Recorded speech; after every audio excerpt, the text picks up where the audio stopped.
Étant donné que depuis le 7 octobre et ce qui s'est passé, la catastrophe qui s'est passée, donc il a fallu orienter tous les cours dans ce sens-là, parce que malheureusement, le choc, euh, les images, les témoignages, et puis l'événement lui-même, il est tellement horrible que ça a beaucoup, beaucoup, beaucoup puisé au niveau moral, au niveau immouna, au niveau de la remise en cause. Donc c'est normal que on compense pour essayer, Bezrat Hashem, de donner à chacun hein, la capacité de fonctionner avec l'éclairage de la Torah. Alors j'ai choisi un pasouk quand les Bnei Israël étaient juste avant l'ouverture de la mer Rouge et qu'ils étaient sous la menace des Égyptiens et qu'ils avaient très très peur que les Égyptiens leur tombent dessus et les massacrent. Alors ils se sont plaints à Moshe Rabbeinu. Comme d'habitude, les Juifs, ils se plaignent au rabbin, c'est logique. Et Moshe les a rassurés. Il a dit une phrase, et ça va être la base de ce cours. Il a dit Hachem ilachem lachem ve'atem tacharishun. Hachem va guerroyer pour vous, il va faire la guerre pour vous. Ve'atem tacharishun. Alors on traduit normalement, et vous, restez silencieux. Alors tout à l'heure, j'ai voulu un petit peu réfléchir au sujet, donc j'ai pris un beau livre que j'ai à la maison, qui amène beaucoup, beaucoup de commentaires. Et juste sur ce petit verset, j'ai relevé quelques points qui vont être la base de ce cours. Déjà, Tacharishun, encore une fois, le pasouk, Hachem ilachem lachem, Hachem va faire la guerre pour vous, et vous, restez silencieux. Il dit Unkelos, c'est quoi Tacharishun? Tishteku, taisez-vous. Ouais. Donc, sous-entendu que ce type de situation, ça amène les gens à parler. Ok, et à polémiquer. Le Even Ezra, lui, il dit un autre langage. Il dit Vaïtsarakou Bene Israël. Juste avant, c'est marqué Vaïtsarakou Bene Israël. Les Bene Israël ont pleuré. Ils ont crié, ils se sont énervés contre Hachem de la situation. Donc, il dit le Even Ezra, plus qu'en haut, c'est marqué Vaïtsarakou Bene Israël. Les Bene Israël ont crié. Alors après, c'est normal qu'on leur dit Tishtaku, taisez-vous. Ouais. Sur ce cri-là, on dit tais-toi. Le Bechor Shor, un autre commentaire, il dit encore une autre lecture. Il dit Lo titzaaku od ki en atem srichim litzok. Arrêtez de pleurer, arrêtez de crier, parce que vous n'avez pas besoin de crier. Mipne chez Hachem ilachem lachem. Voilà la solution. Hachem va guerroyer pour vous. Hachem va faire la guerre pour vous. Arrêtez de vous plaindre, arrêtez de râler. Après, il y a un autre commentaire encore qui dit Tacharishun, c'est quoi taisez-vous? Tishteku miteluotechem ou miurechem. Achare Hachem. Arrêtez d'avoir des revendications et des réclamations sur Dieu. Taisez-vous de vos critiques, taisez-vous de dire pourquoi, qu'est-ce qui s'est passé, où il était Dieu, qu'est-ce qui s'est passé avec l'armée, qu'est-ce qui s'est passé avec le Shin Bet, qu'est-ce qui s'est passé. Arrêtez de parler. D'abord, vous parlez de choses que vous ne connaissez pas, d'accord? Premièrement. Et puis, ça entretient quoi de se plaindre? Ça apporte quoi? Ça fait rien du tout de plus. Ça amène juste encore plus un sentiment d'insécurité et d'angoisse. Ça s'appelle la polémique. Après, encore, le Chiskouni, il dit Tacharishun, c'est quoi? Taisez-vous. Ve'al talinu od. Oui, alay. Arrêtez de faire dépendre de moi, c'est-à-dire d'accuser Moshe Rabbeinu, en disant ce que vous avez dit Mazot asita lanu leotzianu mimitzraim. Pourquoi est-ce que tu nous as sortis d'Égypte? Parce que c'est un truc bizarre. Les gens, quand il leur arrive quelque chose, ils en veulent à Dieu, ils en veulent à la Teshuvah, ils en veulent au judaïsme, ils en veulent aux religieux. Il t'arrive un problème. T'as un problème. Quel rapport maintenant? Comme quelqu'un, il perd son père, il arrête de faire Shabbat. Mais quel rapport? Celui-là, il a perdu un enfant. Il dit Dieu n'existe pas. Ah bon? Et tous les enfants qui sont en bonne santé, alors Dieu, il existe? Tu sais, c'est un phénomène. Bah, malheureusement, j'ai été confronté à beaucoup de situations. Mais des fois, les gens, ils viennent. Quand il y a eu l'hypercachère, ils sont venus, ils m'ont dit Raven Chetri, où il était Dieu à l'hypercachère? Je dis, mais écoute, en France, ils sont un certain nombre. Sur ce certain nombre, il y en a bien 30 000 de déséquilibrés. Sur les 30 000, il y en a bien 365 qui pourraient acheter un couteau. Donc, tous les jours, il devrait se passer hyper cachère. Donc, au lieu de demander où il était le jour où ça s'est passé, explique-moi quand il se passe rien. Par quel miracle il ne se passe rien? Vous avez compris ou non? Donc, c'est une vraie question de savoir, quand on est choqué par quelque chose, pourquoi est-ce qu'on réagit et quel terrain mental on a. Vous me suivez ou non? Comme quelqu'un, il n'aime pas sa belle-sœur, d'accord? Et il y a une ambiguïté sur son comportement, il va faire quoi? Il va la défendre? Non, il va l'enfoncer. Donc le problème, c'est le terrain que tu as avant l'événement. Tu n'aimes pas quelqu'un, d'accord. Tu es gêné par les choses, bon. Tu es gêné par Dieu, tu es gêné par la conscience. Tu vas trouver un argumentaire. C'est pour ça que le Akedat Yitzhak, il va encore plus loin. Il dit, Tacharishun, oui, taisez-vous, ve'al te'areru, oui, et ne commencez pas à murmurer et à remettre en cause et à réclamer. Be'ezeofan tiya Yeshua. Comment elle va venir la délivrance? La délivrance, elle va venir. Ouais. Mais ne faites pas des calculs. Ça va venir comme ça va venir comme ça. Parce qu'Hachem, il a aussi de l'humour. Donc il est capable de faire des surprises. Maintenant, quand c'est des bonnes surprises, on dit Baruch Hashem. Quand c'est des mauvaises surprises, on s'énerve. Mais il faut savoir que c'est un peu comme ton père. Ton père, il t'a fait des cadeaux et il t'a mis la tréha. C'est le même père. Oui. Ton professeur, il t'a mis des bonnes notes quand tu travaillais, mais il a failli te renvoyer de l'école quand tu faisais rien ou quand tu as triché. Donc on ne peut pas dire que Dieu existe quand ça nous intéresse et Dieu n'existe pas quand ça nous dérange. Et quand quelqu'un il dit oui, mais quand même, il y a un niveau d'horreur qui était incroyable. Alors vous savez, quand la Torah a été écrite avant la création du monde, et dans la Torah, il y a la parashat Kitavo. Et dans la parashat Kitavo, il y a les malédictions. Et dans les malédictions, toutes les horreurs que vous avez pu voir dans l'histoire, elles étaient déjà écrites. Dans le sens où potentiellement, elles peuvent arriver. Il faut quand même savoir, parce que les gens ne le savent pas, que le Ramban, en 1100 et quelques, il dit que le peuple juif, à un moment, il va être persécuté par un pays qui s'appelle Germania, et que pour tuer les juifs en masse, ils vont utiliser du gaz. Je ne sais pas si vous voyez. On est en 1100 et quelques. Comment le Ramban, en 1100 et quelques, il parle des chambres à gaz. Donc, il faut arrêter d'être dans cette logique de réaction et de nerfs et de stress et de revendication et de rébellion. Parce que ça sert à quoi? T'as ton père, il est malade. Il est malade. Bon, les médecins, ils disent ça va pas. Il peut s'en sortir. Il peut partir. Bon, tu pries, et il part. Qu'est-ce que tu fais? Tu te révoltes. Pourquoi tu te révoltes? Vous savez que tout le monde meurt le jour de sa mort, vous êtes au courant? Non, c'est vrai. On meurt le jour de notre mort. C'est pas une blague. Mourir le jour de sa mort, ça veut dire mourir le jour qui a été fixé au moment de la conception. Au moment où les parents conçoivent l'enfant, on choisit, évidemment, quel sexe il va avoir, la taille, le poids, la personne qu'il va épouser, la richesse, le QI. Tout ça, ça va être fixé. Mais aussi la durée de vie. Donc en vérité, dès qu'il naît, ouais, le compte à rebours. Comme la graine, dès qu'elle germe, elle commence à mourir. Donc quand quelqu'un il meurt, on dit il est mort jeune, il est mort vieux. Mais en vérité, c'est faux. Il est mort le jour de sa mort. Maintenant, quelqu'un qui était décrété de mourir à 46 ans, à 45 ans, il est vieux. Et quelqu'un qui est décrété de mourir à 90 ans, à 60 ans, il est jeune. Vous comprenez ou non? C'est nous, parce que nous avons fabriqué des fausses références qui s'appellent 120 ans. Parce qu'on dit toute la journée jusqu'à 120 ans, jusqu'à 120 ans. Mais quand tu vois l'état dans lequel il est, le mec de 120 ans, c'est pas grave. Ouais. Donc, nous, on fabrique des fausses références et après, on est déçu. C'est comme si, toi, tu vois les prix de l'immobilier de 1964, ouais, et après, tu demandes le prix. Tu dis, quoi?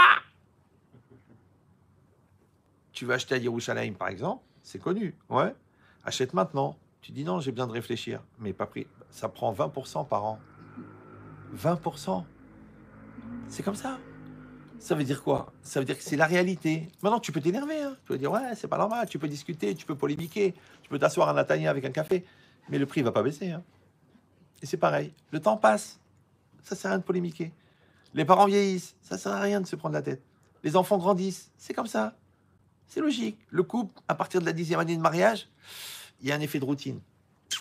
Il va bien vous l'expliquer, le Rav.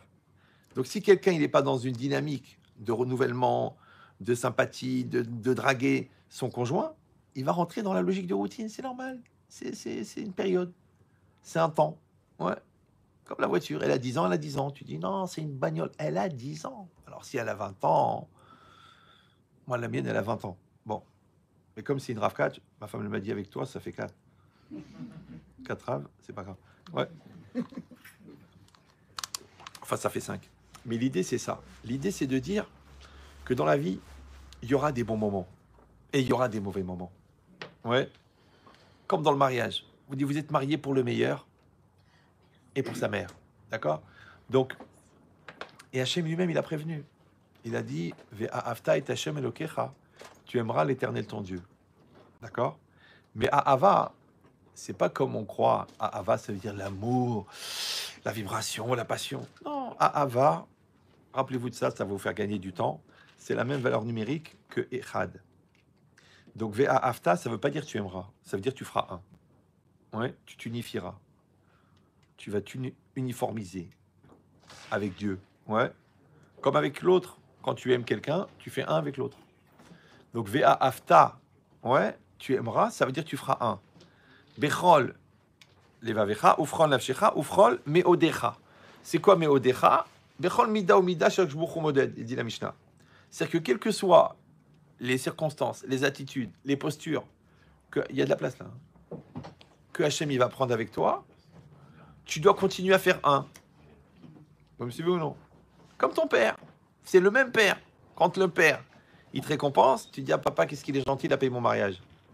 Mais quand il te met une baffe, parce que tu t'es mal conduit, c'est le même père. Maintenant, si à chaque fois que ton père il met une baffe, tu dis c'est pas mon père, est-ce que c'est mon père? Ouais, je rejette mon père. Alors t'as un problème. T'as pas un problème avec ton père. T'as un problème, c'est que t'as pris un repère qui au départ était faux. T'as fait un père amour. Donc le père dur, tu l'as pas accepté. C'est ça l'erreur. Vous me suivez ou non? Comme par exemple un bébé, c'est une joie, un bonheur. Il est beau, il est doux, il est mignon. Mais il fait caca. Non, c'est vrai. Mais c'est dégueulasse. Il fait caca. Maintenant, si toi tu fais mon amour, après tu dis oh, change de toi, ça, moi ça m'écoeure. Je vais vomir, je supporte pas. C'est ça le problème. Tu as pris un référent beau, du coup le moche tu craques. Mais si tu avais dit je l'aime entièrement, il n'y a pas de beau et de moche. Ça, je donne toujours le même exemple de grand-mère. Ouais. Quand on changeait les bébés et qu'on était un peu dégoûté quand on était jeune, alors la grand-mère elle disait, elle nous voyait, elle rigolait, elle disait en arabe, elle disait moi son pipi je le bois. Je bois son pipi. Ça veut dire je l'aime ce bébé. Ouais. C'est quand on commence à faire des différences. J'aime ça, j'aime pas ça. S'il devient docteur, ça va. S'il fait teshuva, je le supporte plus. S'il choisit cette fille, je vais pas au mariage. J'entends ça toute la journée. Encore là, encore quelqu'un, ils ont dû annuler un mariage. Enfin, il y avait un mariage au Maroc. Les parents de je sais plus qui, ils voulaient pas aller au Maroc, ils ont eu peur. Les autres, ils habitent au Maroc, ils voulaient faire tout sur place. La mère, elle me dit, voilà, je vais pas aller au mariage de mon fils. Je dis, mais votre nom de famille, c'est Tuile? Elle me dit, oui. Je dis, il y a un truc qui va vous tomber sur la tête. Non, c'est une image. En fait, c'est une brique qui est arrivée. D'accord? Non, l'idée, c'est quoi? Si je dis, mais madame, c'est pas un anniversaire. C'est son mariage. Si Dieu il va se marier qu'une fois, vous voulez pas aller? Elle me dit, oui, mais j'étais pas d'accord. Ah, donc c'est juste un problème de tête dure, quoi. De psychorigidité, d'incapacité à se remettre en cause. Ça, c'est pas normal. Je vous dis, les enfants, ils nous font des surprises. Nous, bon, Hachem, on a passé le plus gros. On a fini l'école. Ouais. Mais si vous avez des enfants petits, c'est pas pour être pessimiste, mais achetez un gilet pare-balles. Préparez-vous à vous prendre la tête, parce qu'ils ont une capacité à inventer des problèmes que vous imaginez même pas.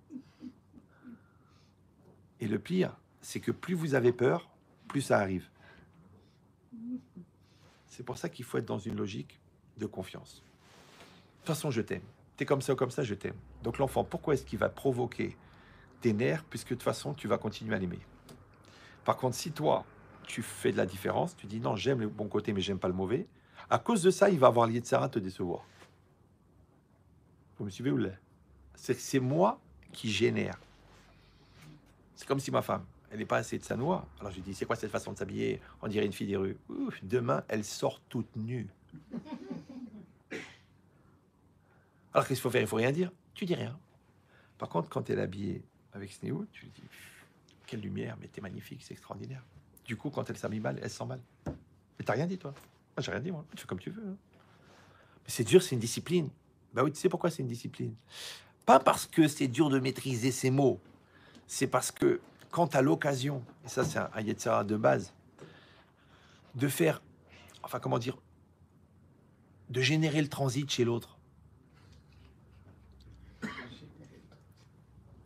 Oui. Mais non, tu peux le faire avec la religion, tu peux le faire avec le caractère, tu peux le faire avec sa famille. Il y a plein de moyens d'aider les autres à... Vous me suivez ou non? Donc c'est un Yetzirah de se retenir, de ne pas être négatif, de ne pas être cassant, de ne pas être fou, de ne pas être méchant, de ne pas mentir, de ne pas légitimer tes bêtises avec des analyses psychologiques que tu as lues dans Picsou. Parce que c'est toi le cinglé. Celui qui analyse l'autre, c'est qu'il a un problème. Pourquoi? Parce qu'il y a de la place pour tout le monde. Toi, tu fais ta vie, moi, je fais ma vie. Tu dis, oui, mais j'aimerais bien que l'autre s'améliore. Tu veux qu'il s'améliore? Béhémeth, oui, améliore-toi. Ah, c'est compliqué. J'ai plein de boulot en ce moment, je suis occupé.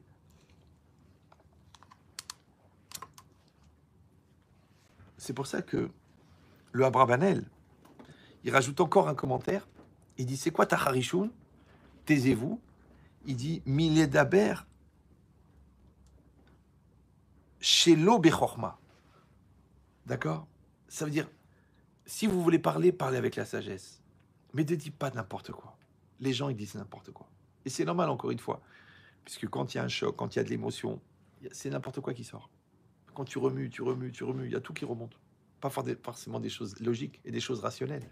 Mais ça, etc. Et ce qui est bizarre, c'est que les gens qui sont concernés au premier degré, eux, ils ont un discours très, très raisonnable. Il est parti à l'Kiddush Hashem. On est là pour défendre notre terre. Dieu me l'a donné pendant 20 ans.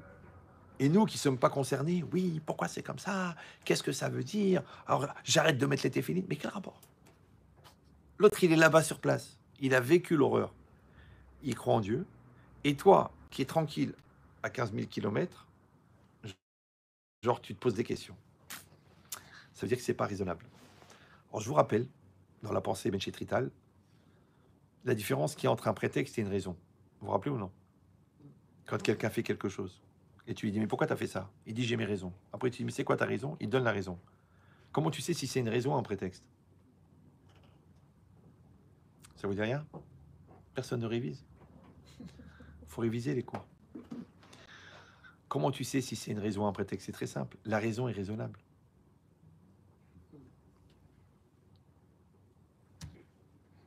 Si la raison n'est pas raisonnable, c'est que c'est un prétexte. Genre, j'ai pas dit Shabbat Shalom à ta mère, tu fais la gueule 15 jours, tu quittes la maison. La vérité, c'est pas raisonnable. Sauf si tu penses qu'il y a quelqu'un d'autre qui t'attend dehors. Là, ça devient très raisonnable. Comprenez la logique? Ça veut dire qu'il y a une logique de raison, il y a une logique de proportionnalité entre les choses. Bon, le gosse, il a cassé un vase. Mais tu l'as frappé, mais tu l'as laissé par terre avec des côtes cassées. Mais qu'est-ce que tu lui as fait pour un vase? Un vase dégueulasse de chez Ikea maintenant. Ouais. C'est pas un truc bing de... Ouais. Donc peut-être c'est un prétexte pour te défouler. Peut-être tu veux pas payer la salle de sport. Peut-être tu as peur au Krav Maga de prendre des coups. Donc tu dis, je préfère frapper le petit. Tout est possible. T'as compris ou non? Chaque fois que je vis quelque chose, il faut que j'ai le recul de savoir est-ce que c'est un prétexte ou c'est une raison. En PNL, ça s'appelle le taux de FDG. Vous connaissez ça? Non? C'est le taux de foutage de gueule. Combien toi-même tu te fous de ta gueule. Maintenant, si tu n'es pas capable de voir toi-même quand tu te fous de toi, la vérité, il faut prendre des cachets. Il faut consulter. Bah oui, parce que ça veut dire que tu n'as pas développé chez toi un da'at, ouais, une conscience de te rendre compte quand toi-même tu te moques de toi. Donc la question, c'est pas est-ce que tu fais des mises-votes, tu fais des avérotes. La question, c'est est-ce que tu es vivant? Parce que c'est ça le vivant. Le vivant, c'est pas seulement celui qui est conscient, c'est celui qui est conscient d'être conscient. Parce que l'animal aussi, il est conscient. Mais il n'est pas conscient d'être conscient. Donc si toi, tu vis comme un animal Parce que tu es conscient, mais tu vis par pulsion, tu vis par réaction, tu vis par violence, tu vis par lourdeur, tu vis par mensonge, tu vis en réaction. En vérité, d'après la Torah, tu n'as pas commencé à vivre. Biologiquement, tu es vivant, d'accord? Tu manges, tu vas aux toilettes, il n'y a pas de problème. Ton cœur y bat, ton cerveau il fonctionne, ok. Mais psychologiquement et spirituellement, tu n'es même pas né. Bah oui, parce que la naissance, c'est le début de la vie, et la vie, c'est la conscience d'être en vie. De la même manière, ton couple existe, quand vous deux, vous avez développé une conscience, que vous êtes conscient que votre couple, il est prioritaire sur votre individualité. Tant que vous n'avez pas compris ça, c'est pas du mariage. C'est une vie commune, c'est une mise en communauté des dépenses, c'est une fabrication de chaleur naturelle plutôt que d'allumer les radiateurs en dormant dans le même lit. Mais c'est pas le mariage. Le mariage, c'est que on a donné une priorité au couple. Le mariage, c'est on change pour l'autre. Si tu vois que tu n'évolues pas pour l'autre, c'est-à-dire qu'on n'a pas marié les personnes. Et on ne peut pas cultiver les individualités dans l'espoir de fabriquer de la soudure. Ça ne marche pas. Il y en a qui ont essayé, ils ont eu des problèmes. Donc si c'est ça, il dit donc le Avraham que taisez-vous de parler sans chorma. Pourquoi? Chez Amartem, parce que vous avez dit Tov lanu avod mitzrayim mimotenu bamidbar. Ça valait mieux pour nous d'être esclaves en Égypte que de mourir dans le désert. Maintenant, on sait que Mitzrayim, au-delà de l'Égypte, c'est la prison des limites de l'homme.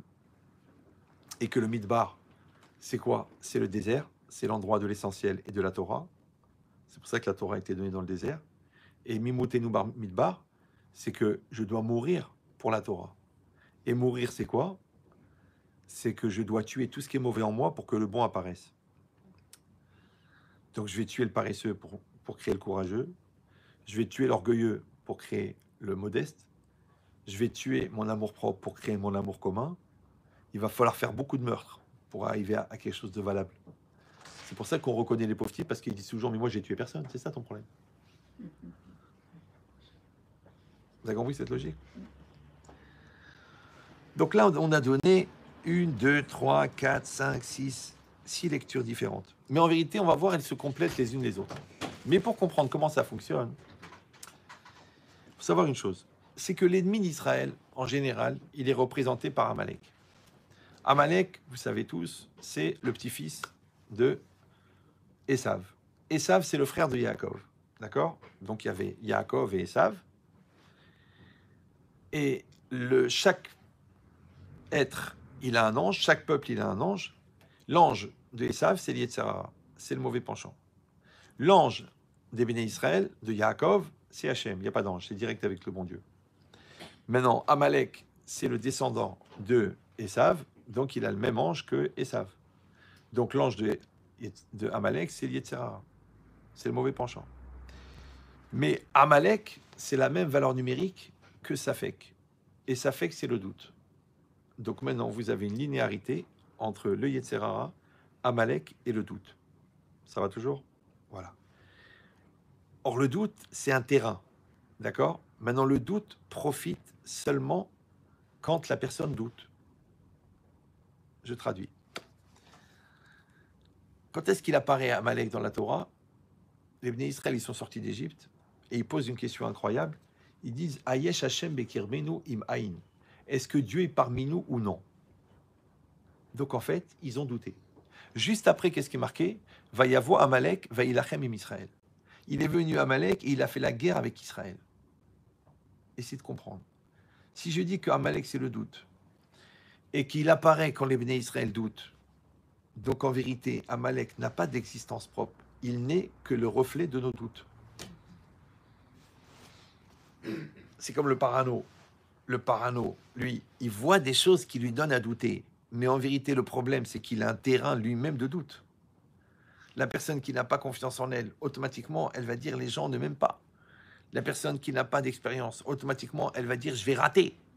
Mais elle rate pas parce qu'elle est nulle. Elle rate parce qu'elle n'a pas confiance en elle. On trouve des gens très compétents, mais ils n'ont pas confiance en eux. Quand ils arrivent sur le terrain de l'expérience, ils se mettent à craquer. Ils sont paralysés. Et ils ratent. Ils n'ont pas raté parce que c'est dur. Ils ont raté parce qu'ils n'étaient pas forts. Ils n'étaient pas entiers. Ça veut dire que Amalek n'existe que parce qu'il est le reflet de nos doutes. Et quand nous, on doute, lui, il est sûr de lui. Vous me suivez ou non? Et quand nous, on est sûr de nous, lui, il doute. C'est comme ça. Ouais. C'est un peu comme le négatif et le positif dans la photo. Tu prends une photo, à l'époque, dans l'argentique, tu sortais le négatif. Et à partir de là, tu imprimais le positif, tu développais le positif. Donc il y avait le positif et le négatif. Maintenant, dans le positif et le négatif, les couleurs, elles sont inversées. Comme dans une équation. Ouais. Le plus d'un côté, c'est le moins de l'autre côté. Le multiplié de ce côté, c'est la division de l'autre côté. Dès que tu déplaces une donnée, tu inverses la tendance. Donc maintenant, la question est de savoir, si je dis que Amalek, c'est mon miroir, c'est le miroir de ma peur, ouais, c'est pour ça que le Midrash, il dit une chose incroyable. Les Béné Israël, c'est comme les moutons qui sont avec le berger. Quand ils s'éloignent du troupeau, Amalek, il arrive. Pourquoi? C'est le chien de berger. D'accord? Donc nous, on dit, Amalek m'a attaqué, mais moi, je sais que je me suis éloigné du troupeau. Vous me suivez ou non? Donc la logique, en vérité, de l'affirmation et de la violence, ouais, elle est toujours le reflet de quelque chose chez nous. On appelle ça la remise en cause. On appelle ça la maturité. Donc je ne peux pas dire à ma fille, pourquoi tu t'habilles comme ça, si moi je me balade en mini-jupe. Je ne peux pas dire à mon fils, arrête de mentir, alors que moi, à chaque fois que quelqu'un téléphone à la maison, je dis, dis que je ne suis pas là, dis que je ne suis pas là. Je ne peux pas dire à mon fils, pourquoi tu frappes ton frère? Alors que moi-même, quand il ne m'écoute pas, je le frappe. Donc il a compris, le gosse, pour obtenir quelque chose, il faut frapper. Qui c'est qui lui a dit, toi? Tu dis, oui, mais je ne l'ai pas fait dans cette intention. Mais on s'en fiche des intentions. Dvarim chez Balé, Venam Dvarim. Ce que tu penses, on s'en fout. L'enfant, c'est une caméra, 134 milliards de pixels, avec capteur sélectif. Quand tu fais du bien, il n'enregistre pas tout de suite, mais quand tu fais une erreur, il enregistre tout de suite. T'as compris ou non? Tu dis la vérité tous les jours, il ne s'en rappelle pas. Mais tu mens une fois, il va s'en rappeler. Pourquoi? Parce que c'est qui son aide-mémoire? Lui, etc. Donc il va te dire, ah papa, toi aussi tu mens. Toi aussi t'as menti. Ouais. Tu me dis, ouais, ne regarde pas, la femme elle est mal habillée. Mais j'ai vu l'historique sur l'ordinateur. Il y a certaines recherches dans Google qui sont ni pour nous, ni pour nous, ni pour vous. Tu dis, Hazvé Shalom, l'oralino, c'est m'sileno, c'est pas possible, mais comment je vais t'expliquer, etc. Non, c'est très simple. Ou tu es un adulte ou tu es un enfant. Maintenant, si tu as le même Yetzira que ton fils de 14 ans, c'est que vous avez le même âge. Tu dis, mais c'est grave. Non, c'est pas grave, c'est psychiatrique. C'est pas grave. Donc, dans cette logique-là, Amalek, c'est le doute. Ouais. Donc, Amalek, il est créé par notre doute et lui-même, il développe le doute. Ça va? Il va s'appeler le doute scientifique, le doute émotionnel, le doute dans la croyance, le doute de la véracité, le doute sur l'autre. Mais encore une fois, pour que le doute y rentre, il faut un espace. Un espace de quoi? Un espace de vide. Ouais. C'est comme si moi je connais bien mon domaine, tu peux pas me faire douter. Donc quand est-ce que tu me fais douter? Quand je connais pas. Ça va? C'est pour ça que la base du doute, c'est l'ignorance. Et comme le doute, c'est Safek, et Safek, c'est Amalek, Amalek, c'est Yetzerara, qu'est-ce qu'elle dit la Gemara? Barati lecha Yetzerara, Barati lecha Torah Tavlin. J'ai créé le Yetzerara, j'ai créé la Torah en médicament. Donc si le Yetzerara, c'est le doute, donc la Torah, c'est l'antidoute. L'antidoute. L'antidote, ok, pour le jeu de mots à 2,50 €, mais c'est l'antidoute. Maintenant, c'est une mitzvah de sortir du doute. Vous suivez ou non? C'est pareil, t'es marié. Qu'est-ce que tu dois faire? Tu dois travailler la confiance dans ton conjoint. Encore de la confiance, encore de la confiance, encore de la confiance. Si toi, tu vois que tu doutes, moi, je vois des gens, vous savez, Ahmed Chetrit, des fois, je l'appelle, il répond pas. Je me demande ce qu'il fait. 17 ans de mariage, 6 enfants, et tu doutes? Oui, mais vous savez, les hommes en ce moment, hein, et puis le Yetzer Hara, hein, et puis il y en a qui fonctionnent par l'équateur, hein, pas du tout par le pôle Nord. Je dis, mais madame, si vous n'avez pas confiance en l'autre, c'est avant tout parce que vous n'avez pas confiance en vous. Et je parie que votre père, il a fait des bêtises ailleurs. Elle me dit, effectivement, tous les hommes sont tordus. Vous vous rendez compte? C'est-à-dire que le gars, il croit qu'il a fait des fautes parce qu'il a trompé sa femme. En fait, il a fait des fautes parce que les 4 générations à venir, il leur a créé le doute. Voilà, voilà. Et le doute, Raudon Kolo, coussin de Marco Polo, c'est le Safek. Et le Safek, c'est l'Yetzara. Maintenant, c'est beaucoup plus facile de douter que d'affirmer. Il y en a même qui veulent donner le bénéfice du doute. Dans le bénéfice du doute, dans les Lekavsrout, c'est une mitzvah. Mais le bénéfice du doute, c'est-à-dire que je vais profiter du doute pour pouvoir faire des choses bizarres. Donc je suis ni religieux ni non religieux. Espèce de doute, un mutant, mais à plein temps. Ouais. Le matin, je vais absolument vouloir monter à la Torah parce que c'est l'année de mon père. Mais l'après-midi, je vais absolument aller à la plage mixte pour repérer tous les pamplemousses. C'est un problème. T'es le gars du matin ou le gars de l'après-midi? Ouais. T'étudies le matin. Alors, on a vu dans les Eounécher qu'il y a un problème de ribit. Et l'après-midi, toute la journée en train de voler. Toute la journée. Mais combien de personnes tu vas faire tomber dans le panneau? Sous prétexte que tu as froid et que tu veux installer des pompes à chaleur. Alors qu'à l'époque, déjà, tu cherchais de l'oxygène avec le CO2. Il y aura toujours des occasions de voler. Toujours. Dans toutes les générations. Mais rappelez-vous nos parents. Nos parents, pour 1 franc, ils reprenaient le métro jusqu'à Porte de Clignancourt pour les rendre 1 franc à la vendeuse qui s'est trompée. Et toi, tu voles 20 000 euros par jour au téléphone, soi-disant pour la Parnassa. Tu sais pourquoi? Parce que tu n'es pas clair. Il faut être clair. Le clair, c'est l'affirmation. Ouais. Et ça, en hébreu, on appelle ça la émouna. Parce que la émouna intellectuelle, la émouna culturelle, la émouna de l'ambiance, la émouna de la hada, elle ne suffit pas pendant les épreuves. Quand il y a une épreuve, tu as besoin d'avoir une émouna ancrée, une émouna solide, d'accord? Moi, je vous dis, la femme, elle m'appelle, Rabben Chetrin, j'ai trouvé un texto horrible dans le téléphone de mon mari. Je dis, madame, j'ai une seule question. Est-ce que votre mari, c'est un malade mental et il a bien caché son jeu, ou votre mari, c'est un homme bien et il a eu un accident? En résumé, la question, elle est, est-ce que vous avez confiance ou non? Alors évidemment, c'est très dur parce que quand vous lisez le texto, c'est horrible, c'est pas une allusion sexuelle, c'est carrément des mots qu'il m'a jamais dit à moi. Parce que dans la Kedusha, il n'est pas inspiré, mais dans la Touma, il est très fort. Je recommence. Est-ce que votre mari, vous avez confiance en lui ou non? Si elle dit j'ai du mal, ça veut dire que les 14 ans de vie commune et les 14 ans d'investissement et les 14 ans de gentillesse, de douceur, d'amour, de finesse, de remise en cause, ils n'ont pas fabriqué la confiance. Vous me suivez ou non? Donc le vrai problème, c'est pas l'événement qui arrive maintenant qui est horrible. Ouais, le problème, c'est cet événement, il va révéler ton terrain de confiance ou non. Eh ben, c'est pareil, la croyance. La croyance, c'est pas pour quand tout va bien, parce que quand tout va bien, c'est facile d'être croyant. C'est quand ça va pas bien. La solidité psychologique, c'est pas quand tout va bien, c'est quand il y a un vrai choc.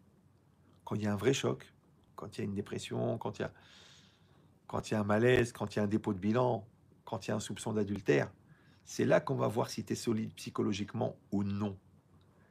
Mais si tu vois que tu craques, ça veut dire qu'en fait, tu étais fragile. Maintenant, tu pourras toujours dire, oui, mais vous vous rendez compte la gravité de ce qu'il a fait? Ok, ce qu'il a fait, il a fait. Ce qu'elle a fait, elle a fait. Mais comment ça se fait que ça t'a mis dans un état pareil? Donc, tu croyais que tu étais un thermos en inox, très solide, mais il faut savoir que dans tous les thermos, il y a le même ustensile en verre. D'ailleurs, quand il tombe par terre, le thermos, ça fait... Oh, tu dis... Ça y est, j'ai cassé le thermos. Ouais, vous comprenez ou non? Donc de l'extérieur, tu es en inox, à l'intérieur, tu es en verre. Alors qu'il fallait que tu sois intérieur, extérieur, inox. Ça veut dire quoi? Qu'il faut s'en foutre? Non, qu'il faut être solide. Non, attendez 2 minutes. Vous ne voyez pas qu'on est en pleine thérapie, là? Ça veut dire qu'il faut pratiquer. Regardez, par exemple, quelqu'un, il s'est fait agresser. Il a eu très peur, il a fait sur lui. Ok. Il s'inscrit dans un club, il fait 10 ans de Krav Maga. Maintenant, il n'a plus peur. C'est intéressant, c'est que non seulement il a plus peur, en plus, il ne se fait plus attaquer. Je ne sais pas pourquoi les gens, ils sentent que lui, c'est un... Parce qu'il est détendu. Maintenant, les 10 ans de Krav Maga, c'était pas pour apprendre à se battre, parce que de toute façon, il ne va jamais se battre. C'est pour avoir l'assurance qu'il aurait dû avoir la première fois qu'il s'est fait attaquer. Mais ça a pris 10 ans. D'accord ou non? De la même manière, la Emouna, ça prend 3 secondes. Ça pas. Bezrat Hashem, Bezrat Hashem, Bezrat Hashem. Non. Il faut travailler. Ouais. C'est comme tout. Parce qu'on dit, Kol, dit le Rav Yerucham, Kol avodata Adam, les affaires yedi'a les teva. Tout le travail d'un homme, c'est de transformer une connaissance en nature. Je sais que je t'aime. Je le sais. C'est ma connaissance. Et je vais travailler, je vais t'aimer, je vais être gentil, je vais être doux, je vais être patient, je vais m'investir, je vais payer les vacances, je vais rien dire quand tu vas casser la voiture. Et d'un seul coup, ma connaissance d'amour est devenue une nature d'amour. Vous avez compris comment ça marche? Je donne un exemple. Dans tout, c'est pareil. Ça s'appelle la maturité. Dans la vente, tu commences à faire de la vente. Tu paniques, tu connais pas les prix, tu dis le prix de revient au client, mais t'es un malade. Ah, excusez-moi, je me suis trompé de catalogue. Mais non, ça, c'est pas le prix de vente, ça, c'est le prix d'achat. Ah, blablabla. C'est normal, tu démarres. Maintenant, ça fait 10 ans que tu es dans la vente. Tu détends, tu trucs, tu connais ton briefing par cœur. Tu parles même pas du produit. Tu rentres, tu vérifies, tu vois le bureau, tu dis c'est votre fils? Oh, qu'il est beau. Il est dans le foot? Ah, mon fils aussi. Ah, première division, si Dieu veut. Ah, ça va se faire. Ah, pourquoi pas. Tiens, en fait, à part ça, vous vendez quoi? Ça y est, là, tu es devenu un bon vendeur. Parce que la vente, elle est rentrée dans ta nature. Ouais. C'est pareil, la Torah. Tu peux apprendre la Torah, la Torah, la Torah, la Torah, un Talmid Chacham, ouais. Baal Bechira, c'est quoi? Il rentre dans une cuisine, un scanner. En 3 secondes, il t'a dit attention. Ça, évier de viande, évier de lait, viande de... 5 minutes, hein. Il a vu tac, le truc. Il voit la Goyak en train d'allumer le feu. Il voit le truc qui n'a pas d'ashgara. Il voit l'huile bizarre. Il voit 3 secondes. Il fait même pas exprès. Nature. Vous suivez ou non? Ça veut dire qu'il y a obligatoirement un lien entre Emouna et Teshuvah. C'est quoi la Teshuvah? La Teshuvah, c'est Ishuva Da'at. C'est quoi la faute? C'est que le Da'at te quitte. Donc, il faut que le Da'at revienne. Maintenant, tant qu'il n'y a pas de Da'at, ouais, il n'y a pas de Da'at. Maintenant, c'est-à-dire il n'y a pas de conscience, il n'y a pas de maturité, mais il y a la connaissance, même dans la Torah. Mais le grand, le gars, il a fait 10 ans de médecine. Oui, c'est très bien, ouais, mais bon, il touche les petits garçons. Mais ça n'a rien à voir, c'est autre chose. Il a une compétence, bon. Tu dis, mais monsieur, si votre médecine, elle vous a pas appris l'empathie avec l'autre, la preuve, c'est que vous détruisez des enfants pour vos besoins équatoriaux, ça veut dire que votre médecine ne vous a pas transformé. Si vos 20 ans de couple ne vous ont pas rendu marié, d'accord? Si 15 ans à s'occuper de vos enfants, vous n'êtes pas devenus parents, c'est ça le problème. Pourquoi on change les couches et on enlève l'arnouna et on parle et on récupère et on emmène à l'école et on emmène... Pourquoi faire? Pour que nos enfants deviennent nos enfants. En fait, c'est pour qu'on devienne parents. Maintenant, quand tu vois des gens qui disent, eh ben, écoutez, tu sais quoi? Eh ben, il veut partir en sucette. Eh ben, il veut être un voyou. Eh ben, il veut me décevoir. Eh ben, il veut pas faire médecine. Eh ben, c'est fini. Allez, il quitte la maison, il s'en va. Je dis, mais t'es pas dérangé de le laisser partir? Non, c'est plus mon fils. Tu veux que je te dise? C'était pas ton fils. Parce que t'as pas profité des 15 ans et des 20 ans pour devenir parent. Donc, t'es pas devenir parent. Vous me suivez ou non? Comme les gens, ils rentrent à la maison, ben, je t'aime plus. Voilà, j'ai vu avec ma secrétaire que finalement, j'ai aucun sentiment. On arrête là, tu vois, avec les avocats. En plus, moi, j'ai quelqu'un en vue, donc s'il te plaît, ne me fais pas perdre mon temps. Tu crois que le mec, il a aimé pendant 20 ans et d'un seul coup, il aime plus parce qu'elle a pris 20 kilos? Non, non, non, non, non, non. Tellement il était occupé à s'aimer qu'il a oublié de l'aimer. Eh oui, oui, oui. Parce que comme il prenait toute la place, il n'y avait pas de place. C'est pour ça que je vous dis que quand est-ce qu'on sait qu'on est marié? Quand on change pour l'autre. Donc le nerveux, il devient calme. La personne qui n'arrive pas à parler, elle se viole et elle arrive à parler. Celui qui ment, il arrête de mentir. Si tu changes pour l'autre, ça veut dire que tu es marié avec l'autre. Si tu changes pour tes enfants, c'est que tes enfants, ils ont fait de toi un parent. Si tu arrives à dire merci à tes parents, même s'ils se sont mal conduits, c'est que tu as sublimé ta vengeance et ta rancune, tu t'es réconcilié avec le positif, et même si on n'avait pas, tu dis je préfère en faire du positif plutôt que d'en faire un boulet que je vais traîner psychologiquement toute ma vie. Voilà, on appelle ça raisonnable, on appelle ça la raison, on appelle ça le da'at. Où tu dis non, je reste dans les nerfs, je reste dans la rancune, je reste dans la vengeance, je vais chez un psy, et encore un autre encore qui me dit vous avez raison, c'est tout, c'est de leur faute, et c'est pour ça que vous faites pipi à 48 ans.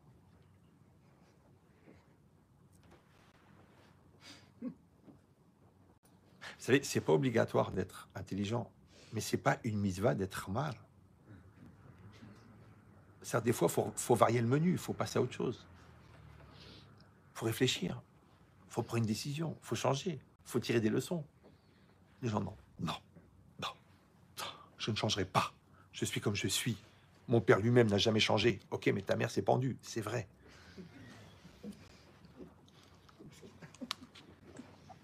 Donc de la même manière, l'homme avec le conjoint, ouais, de la même manière, l'homme avec Hachem. Quel type de relation tu entretiens avec Dieu? Est-ce que c'est une relation d'amour? Est-ce que c'est une relation ciblée? Est-ce que c'est une relation intéressée? Est-ce que c'est une relation objective? Est-ce que c'est une relation désintéressée? Est-ce que c'est une relation inconditionnelle? Décide, parce que le terrain, la nature de ta relation au départ, elle va conditionner toutes les réactions que tu vas avoir dans le reste de ta vie. Donc le gars qui est complexé, automatiquement, il aura un type de réaction. Le gars qui est bien dans sa peau, il aura un autre type de réaction. Le gars qui est mis la priorité sur l'honnêteté, 1 euro, 1 million d'euros, c'est pareil, il ne vole pas. Le mec qui pense que le compromis de la malhonnêteté fait partie de l'échantillonnage des possibilités de la part d'un ça, donc c'est un voleur. Toute la vie, c'est comme ça. Oui. Maintenant, la force du Yetzer Hara, c'est qu'il fabrique un terrain fragile, ouais, avant l'événement. Et après, il te fait craquer. Il te donne des faux repères. Et après, il te fait craquer. Par exemple, il y a 2000 ans, on a fabriqué un dieu d'amour. Ouais, quelqu'un de chez nous qui a mal tourné. Il a fabriqué un dieu d'amour, mais c'est très dangereux. Parce que si tu dis Dieu amour, amour, amour, amour, donc quand ce Dieu-là, il va faire des horreurs, tu vas dire, Dieu n'existe pas. En plus de ça, au nom de l'amour, tu as tué des millions de personnes. Alors, heureusement que c'était pas un Dieu de haine. Qu'est-ce que tu aurais fait? Déjà, l'Inquisition, c'était une partie de rigolade, d'après toi. Ouais. Ah, bataille, c'est pas shoot, que dès que tu touches à la définition, tu touches les conséquences. Faut pas toucher aux définitions. Moi, la définition, elle est Dieu, il est dans le bien, il est dans le moins bien. C'est comme ça. Tu peux l'accepter, tu peux le refuser. Tu as 3 solutions. Ouais. Soit tu acceptes, soit tu te révoltes, soit tu t'en sers pour grandir. Il y a des gens, ils ont perdu une jambe. Ouais, ils auraient pu tomber en dépression. Non, ils ont mis une prothèse et ils ont fait le tour du monde. Celui-là, il a fait un dépôt de bilan. Il pourrait se tirer une balle. Non, il a tout remonté. Et il a doublé son chiffre d'affaires. Donc, en fait, de la négation, il a fait de la dynamique. C'est comme tu veux. Ouais, celui-là, il bégayait. Bon, alors il a fait une grande école.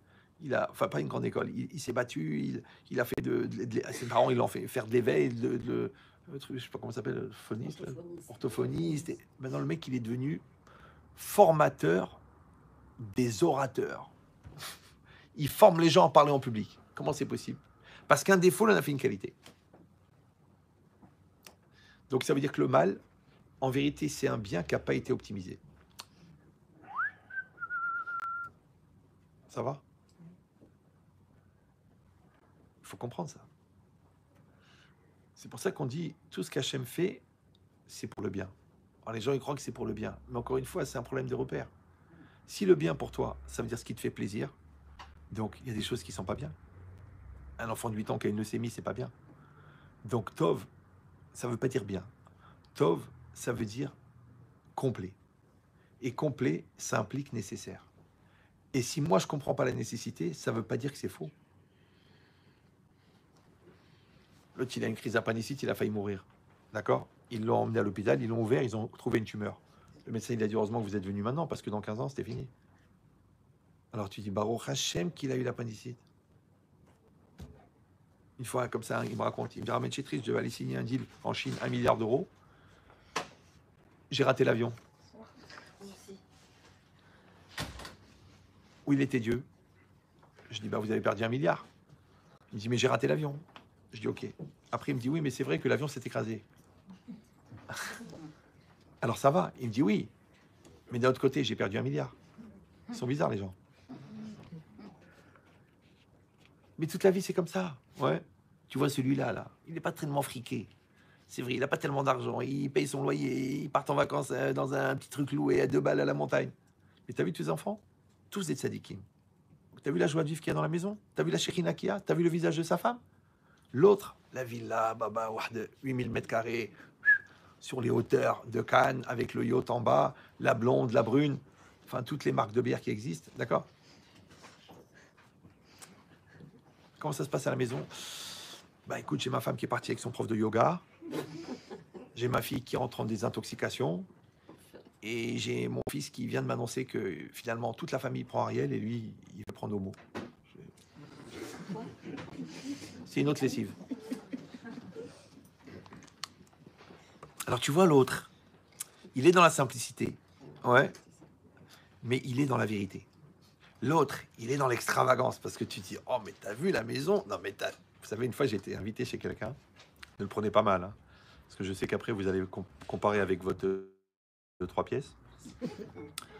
La maison, elle faisait 3500 mètres carrés habitables. Non, je vous le dis, c'était l'ancienne maison du président du Venezuela, que le gars avait racheté. 3500 mètres carrés habitables. Je ne sais même pas combien de chambres, combien de salles de bain. Il m'a dit, écoute, on ne peut pas dormir dans la grande maison, on va dormir dans la petite. Je dis, ok, c'était quand même 1500 mètres carrés. 15 chambres, 15 salles de bain. D'accord? C'est-à-dire que pour aller aux toilettes, il y avait des vélos à disposition. Te dire comment ils ont fini cette famille, je ne veux pas vous casser le moral. En français, on dit tout a un prix. Maintenant, il y a des gens malins, ils payent avant. Il y a des gens, ils profitent avant. Ils payent après. Mais il faut payer. Toi, tu t'es battu pour construire ton couple. C'est fatigant. Mais ton couple, il est construit. Toi, tu dis non, laisse tomber. Je l'ai même mis devant la télé. Quand elle fait la gueule, je lui achète un sac Chanel. Après, tu dis. Elle est partie avec l'architecte. Mais comment c'est possible? Parce qu'il lui a promis un sac Dior. Tu t'es débarrassé. Tu payes. C'est la vie. Tu construis tes midotes. Elles sont construites. Tu les construis pas. Elles sont pas construites. Moi, par exemple, bon, je suis un peu actif dans ma vie. Je suis un peu sollicité. Ouais. Je fais très, très attention à la gestion de mon capital moral. Très attention. Je dors, je mange quand il faut, je me repose, je prends l'air, je coupe le téléphone, je pars en vacances. Pourquoi? Parce que je sais que le capital... Tu dis non, il faut se sacrifier pour Am Israël. Eh bien, nous assistons à l'internement du Rav qui est parti en... Non, on n'est pas en acier. Et l'intelligence, justement, c'est d'avoir cette sagesse d'entretenir. Alors, comme tu entretiens ton couple, tu entretiens ta maison, tu entretiens ta religion, tu entretiens ta émouna. Mais les gens, ils font pas. Ils font pas. Soit ils font rien, soit ils pratiquent, mais que ce qui est pratique, mais ils n'étudient pas la Torah. Soit ils étudient la Torah, mais ils vont étudier les mathématiques. D'accord? Le Ran, le Rashba, tu dis, mais à part ça, il faut étudier la pensée juive, il faut étudier la émouna. Ouais. C'est une mitzvah. C'est que c'est une mitzvah de travailler sa émouna. Et si tu vas dire, mais là, c'est du Baruch Hashem. Déjà, au Maroc, on était religieux. Mon père, il est rave. Moi-même, j'ai fait la yeshiva. Il dit le Rav Dessler, Emouna, Avoda Pnimit. La Emouna, c'est un travail perpétuel. Pourquoi? Parce que la Emouna que tu as à 20 ans, elle n'est pas valable. Elle n'est pas valable pour les épreuves de 40 ans. La solidité du couple de 20 ans, elle n'est pas valable pour les épreuves de 30 ans. Vous avez compris ou non? C'est-à-dire qu'il faut à nouveau encore travailler, encore évoluer, encore solidariser, encore construire. Et bien avec le bon Dieu, c'est pareil. On dit le Rav Simcha Zissel, qui était très religieux, hein, toute sa vie, il cherchait des preuves que la Torah est divine. Tu dis, mais quoi, il doutait? Non, il doutait pas. Il voulait encore renforcer son affirmation. Pourquoi, encore une fois? Parce que le Yetzira, c'est le Safek. Le contraire du Safek, c'est l'affirmation. Donc, renforce l'affirmation. Comme si toi, tu vas augmenter le capital de confiance de ton fils. Mon fils, j'ai confiance en toi. Je sais que tu es quelqu'un de valeur. Bravo pour ce que tu fais. Kol hakavod. Viens, je te prends dans les bras. Viens. Pourquoi? Parce que tu sais que de 0 à 20 ans, tu vas le charger. Après, il va partir dans la vie. Avec quoi il va tenir? Avec le capital. Mais si tu lui fais le contraire, d'abord, tu fais jamais de compliments parce que tu penses que ça va le ramollir. Par contre, tu lui fais tout le temps des critiques. T'es pas capable, t'es un truc, t'es un nul, t'es gros, t'es moche, t'y arriveras jamais. Donc le gosse, il est castré mentalement. Mais toi, t'es convaincu que c'était pour son bien. Donc t'es pas seulement méchant, en plus t'es deb. Bah, c'est vrai. Comment les pitbulls, ils rendent pitbull? Il les frappe, il les frappe, il les frappe, il les frappe, ils deviennent violents. Au départ, le pitbull, il est pas méchant. T'as compris ou non? Pareil le gosse, tu le fracasses, tu le fracasses. Pareil ta femme, pareil ton mari. Tu le fracasses, tu le fracasses, tu le fracasses. Après, tu dis oui, comment veux-tu que je l'admire? C'est un pauvre type. Mais fais attention, parce qu'en le fracassant, tu le rends perméable aux compliments de sa secrétaire. Parce qu'elle, elle va lui dire, oh, Monsieur Bénichou, quelle gentillesse, quelle générosité. Oh, elle a de la chance, votre femme. Oh, c'est un mari comme ça que j'aurais voulu. Combien de temps il va tenir alors qu'elle a des midotes incroyables et naturelles en plus? Tu as compris ou non? Et toi, tu dis, mais je comprends pas. Moi, je disais ça parce que mon père aussi, il était dur avec moi. Mais c'est pour qu'il soit bien. Aujourd'hui, même les rabbinim, ils disent aujourd'hui, on peut pas être dur avec les enfants. Ça marche plus. Notre génération, on prenait la tléha. Aujourd'hui, non. Que de l'amour, que de l'amour, que de l'amour, que de l'amour. Sinon, tu es dur avec lui, il va chercher de l'amour artificiel. Ailleurs. Et comme tu n'as pas réussi à lui fixer une ligne, il va en aspirer une. Toute la vie, c'est comme ça. Donc, ça veut dire que tu es obligé d'adapter, de développer ta émouna en fonction d'eux. Ouais. Maintenant, réfléchissez.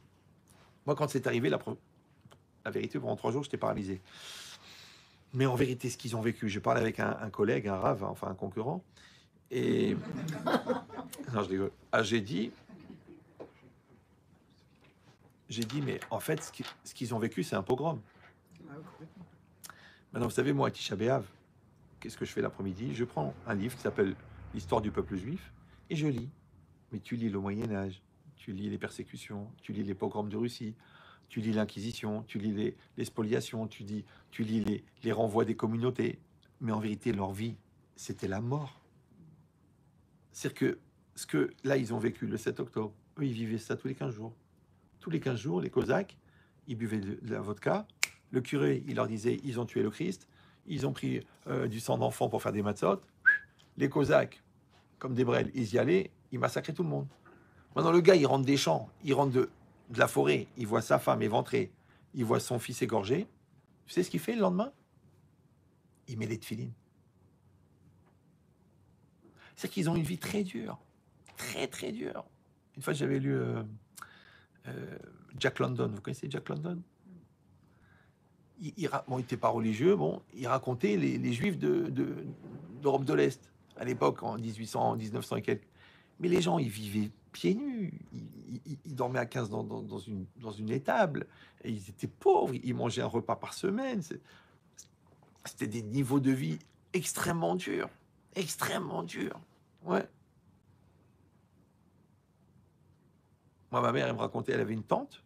Tous les matins, elle prenait du pain et du beurre, elle le mangeait. Et à chaque fois, elle bénissait son cousin qui l'avait reçu chez elle à la maison. Parce que quand ils étaient à Tafilalet, il était tellement pauvre, quand elle a perdu son père et c'est son mari, elle a dit, il ramassait les noyaux de dattes que les gens ils jetaient. Et les écrasait, ils faisaient une pâte, ils le mangeaient. Alors le pain et le beurre, olam haba. Donc ça veut dire que nous, en vérité, notre niveau de choc, il vient de notre niveau de paix. Comme j'ai dit plusieurs fois, la violence du réveil dépend de la profondeur du sommeil. Or, le terrorisme, par définition, c'est la terreur. Et la terreur, c'est quoi le but? C'est pas de tuer, c'est de choquer. Pourquoi faire? Pour terroriser. Maintenant, la terreur, il y en aura toujours. On le dit, la terreur est humaine. Ouais. Mais la question, elle est-ce que tu vas rentrer dans le jeu de la terreur ou non? Vous allez me dire, oui, c'est horrible. Ils ont décapité des enfants. Je sais. Le niveau d'horreur, énorme. Mais de la même manière, tu as un monsieur qui crie. Ouais. Ah bah, tu dis, je suis terrorisé. Mais lui, il a crié. Lui, il crie. Et toi, tu as peur. Mais en criant, en ayant peur, tu l'encourages à crier. Si tu tapes sur la table, tu dis, c'est terminé, ça se passera jamais comme ça. Je quitte la maison. Toi, tu dis, non, je reste pour le shalom. Non. Ton père, il a crié une fois? Non. Insulté? Non. Tu ne dois pas accepter. Quand tu acceptes, je vous ai déjà expliqué une chose qui arrive une fois, c'est un accident. Une chose qui dure 10 ans, c'est un phénomène. Or, le phénomène ne peut se perpétuer que si tous les participants au phénomène participent à la perpétuité du phénomène. Donc, si tu veux qu'on parle de la culpabilité du bourreau, tu vas être obligé de réfléchir à la complicité de la victime. Moi, je vois les enfants petits, hein, petits, tout petits comme ça, genre 1 an et demi, 2 ans, je sais pas, genre crise de nerfs. Il claque la porte. Si tu claques la porte, hein, tu viens dans ton lit tout l'après-midi. Refus d'autorité, il n'y a pas, ça n'existe pas. Parce que tu lui apprends la limite.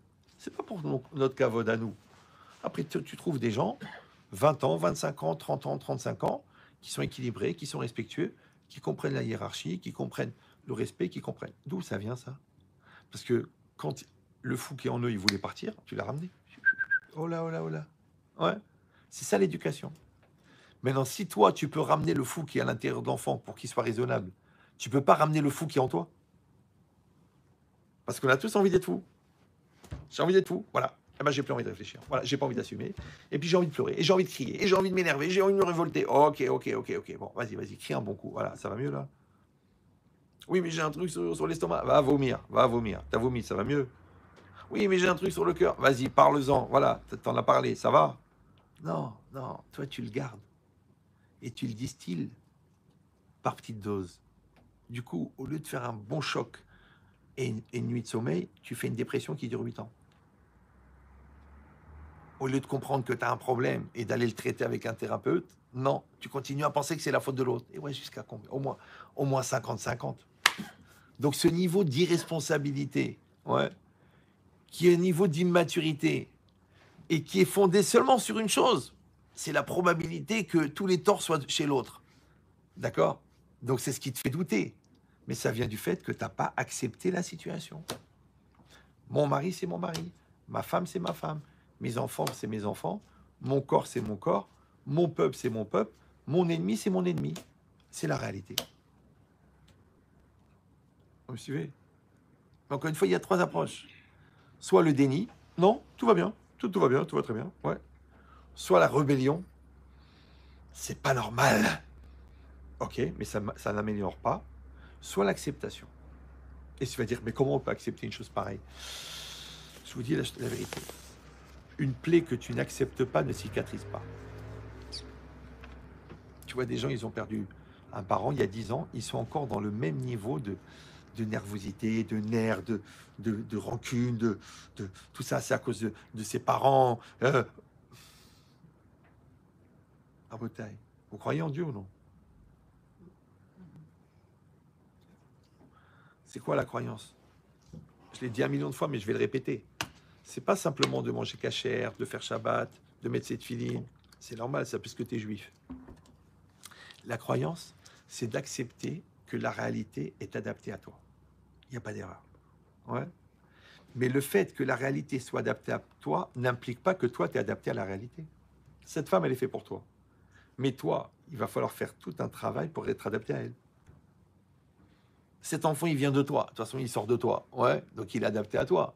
Mais toi, tout le travail de remise en cause et de patience et d'écoute, c'est un travail que tu dois faire toi. Donc en fait, tu fais un travail, écoute bien, pour atteindre, pour devenir la réalité qui est adaptée à toi.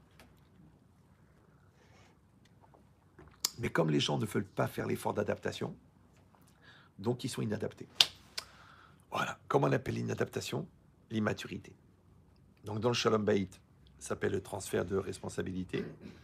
Dans l'éducation, ça s'appelle le refus de la responsabilité. Dans le business, ça s'appelle la recherche des raisons. Ouais, le marché est mauvais, le magasin est mal placé. Mais non, il n'y a pas de mauvais produits, il n'y a pas de mauvais magasins. Il y a des mauvais vendeurs et des bons vendeurs. Tant que tu n'as pas accepté ça, ouais. Tu dis pas les élèves sont nuls. Non, tu dis ma méthode d'enseignement est bidon. Ma motivation n'est pas bonne. Je suis pas assez investi dans mon rôle d'enseignant. C'est ça qu'il faut dire. Combien de fois j'ai des enseignants, Ahmed Chetrit, je suis désespéré, le niveau de l'école, le niveau des classes, le niveau des élèves, il est nul. Je dis, mais tu prépares ton cours? Elle me dit, non, c'est des ignorants. Alors, je vous donne le secret, ça va vous faire gagner quelques années. L'enfant, il fait Messirut Nefesh parce que toi, tu as fait Messirut Nefesh. L'enfant, il va faire des efforts parce que tu as fait des efforts. Maintenant, ces efforts à lui, pour un enfant de 12 ans, c'est de rester concentré pendant 3 heures. Ton effort à toi, c'est de préparer le cours pendant 3 heures. Tu dis, non, ça va, tu dis, oui, bien sûr, mais tu n'as pas préparé. Non, tu arrives là, tu veux te débarrasser vite fait pour prendre ton salaire, et les gosses, ils foutent la pagaille. Et toi, tu t'énerves, je suis pas là pour faire de la discipline, je suis pas là. Mais le gosse, il sent que tu maîtrises pas ton sujet. Le gosse, il sent que tu n'en as rien à faire de ton rôle. Le prof, il sent, l'élève, il sent qu'il n'y a pas de pédagogie. Ouais. Par contre, quand tu as bien travaillé ton sujet, tu maîtrises ton sujet. Et quand tu maîtrises ton sujet, bizarrement, par effet de résonance, ça génère chez l'autre un degré de respect et d'écoute impressionnant. Mais si vous voulez, non. C'est pour ça qu'il faut travailler. Les gens, ils veulent pas travailler. Ils veulent le résultat, mais ils veulent pas les efforts. Mais ça marche pas. Ça ne marche pas. Tu veux un couple construit, il faut le construire. Donc, tu veux être une personne forte, il faut faire de la musculation existentielle. Musculation existentielle, c'est quoi? C'est travail, absorption, intégration, apprendre, devenir, pratiquer l'amida, relire le Tosfot pour la 8e fois, apprendre les lois du Shabbat, s'appliquer pour mettre de la simcha dans tes mitzvot, s'habiller avec pudeur, même quand il fait très chaud. C'est ça. En fait, c'est un apprentissage. Maintenant, si tu l'as pas fait, tu l'as pas fait. J'ai dit et je répète, je suis stupéfait des gens qui s'étonnent des résultats non obtenus sur les efforts non fournis. Parce que les gens, ils viennent me voir, me dire, Ahmed Chetrit, vous trouvez normal, 20 ans de mariage, aucune communication? Je dis, je sais pas moi, vous avez mis en place la communication? Non. Bah moi, j'étais plutôt timide, puis ma femme, elle raconte que des bêtises, du coup, je l'écoutais plus. Maintenant, tu viens chez moi, tu me dis comment ça se fait qu'il n'y a pas de communication? Et l'inverse aussi. Tu dis, ouais, elle fait des choses dans mon dos. Ok, mais toi, tu la menaces toute la journée. Ouais, je la menace. Ouais, je lui mets le chantage, je lui mets le stress, je lui mets l'angoisse. Donc, elle est obligée de le faire dans ton dos. Oui, c'est vrai aussi, mais elle pourrait me dire, hein. Mais elle peut pas te dire. Déjà, quand elle dit bonjour, tu l'engueules. Quand elle dit qu'elle a dépensé de l'argent, tu lui dis que tu vas les foutre sur la paille. Donc, si elle te dit la vérité de ce qu'elle ressent pour toi, tu vas te pendre. Mais encore une fois, si au lieu de réagir à une situation, tu réfléchissais à ce que tu produis, là tu produis du stress, là tu produis de la peur, là tu produis de l'angoisse. Regarde ta gueule, on dirait une pierre tombale. Mais souris. J'ai peur de me faire une déchirure musculaire. Mais celui qui fait la gueule, il a la gueule autour de lui. Les gens disent, oui, mais c'est pas évident, hein. Des fois on n'est pas bien, des fois on est fatigué. Et puis, c'est fatigant de sourire. C'est fatigant de sourire. Mais moi, je te souhaite pas que l'autre, il plonge ou elle plonge dans la dépression. Et là, on va voir ce que tu vas être capable de développer comme énergie souriante pour essayer de la sortir. Donc, Rabotaï, tu as deux solutions. Soit tu maintiens à flot, soit tu sauves. Peut-être tu peux éviter de sauver, puisque ça t'aura maintenu à flot. Vous me suivez ou non? Soit tu entretiens ton couple, la gentillesse, la douceur, la finesse, la fantaisie, l'intimité, les voyages, les surprises, les compliments, les petits mots, les petits câlins, les... Soit tu dis rien. Bonsoir. Bonsoir. Il y a quelque chose à manger? Non. On regarde un film. Je vais me coucher. On fait le 5e. Dans tes rêves. À demain. Ligne d'air. Peut-être que je vais pas me réveiller. L'horreur. Ce qu'on appelle au cinéma français une dramatique. Sauf que là, c'est dans le réel en noir et blanc. Maintenant, les gens, ils me disent, mais Rav, j'en peux plus de cette vie. Mais c'est toi. Même les goïms, ils disent, souris à la vie te sourira. Tu te mets en situation positive, je sais pas, moi, Moi, les gens, ils m'appellent, ils me disent, mais Rav, vous êtes toujours positif. J'arrive pas. J'ai pas envie de mourir de mon vivant. La vie est trop courte. Il y en a déjà tellement des contribuables, des convaincus, des concernés. Il y en a trop. Cherchez le facteur commun. Tu dis non. Je veux pas. Je veux l'espoir. Je veux la solution. Moi, il m'appelle. Je dis, vous voulez, je veux vous aider. Il me dit, non, mais il n'y a plus rien à faire. Alors, pourquoi vous m'appelez? Pourquoi vous m'appelez? Moi, je veux vous aider à sauver votre couple. Je veux vous aider à sauver votre enfant. Je veux vous aider. Les gens, ils m'appellent. Tout de suite, je parle de solution, moi. Tout de suite. Tout à l'heure, un gars, il m'a téléphoné. Oui, ma fille, bon, religieuse et tout, mais elle a un petit problème avec la jupe et tout ça. Je dis, il n'y a pas de problème. Il dit, mais qu'est-ce que je fais? Je lui dis rien. Non, tu dis rien. Ouais, mais par contre, après, quand tu l'amènes dans la voiture et qu'elle va s'asseoir et qu'il y a deux gens bonneaux qui vont apparaître, tu vas lui dire, ah, ta jupe, elle est valable que quand tu es debout, alors. Elle va dire, ouais, c'est vrai, c'est incohérent. Tu vois, ma fille, la sniout, c'est pas grave, mais l'incohérence, c'est très grave. Tu l'as fait réfléchir. Après, j'ai proposé un programme. C'est-à-dire, on va dans la solution. On va pas dans le problème. Le problème, j'ai compris. On va dans la solution. Les gens, non, ils font le problème. Ils étalent le problème. Ils voient le continent. Donc, même dans le continent, il y a Tinan. Il faut un continent de problèmes. Ça veut dire, si j'ai la mort, c'est foutu. On s'en sortira jamais. Mais je rappelle que quand tu parles de la mort, c'est parce que tu vis la mort. Et la mort, c'est l'ange de la mort. Et l'ange de la mort, c'est aussi le Yetzirah. Puisque le Yetzirah, c'est aussi l'ange de la mort. C'est que les gens qui parlent de la solution, ils sont vivants. Les gens qui parlent de la mort, ils sont morts. C'est pour ça que j'ai dit, c'est très très important. Ce qui est marqué. Tacharishu, de faire taire ces voix dans ta tête qui te font douter. De faire taire cet esprit de révolte. Et surtout, arrêtez de regarder les infos. Arrêtez. Encore des images, encore des vidéos, encore de débats contradictoires. Tant de morts. Mais de quoi tu parles maintenant? De quoi?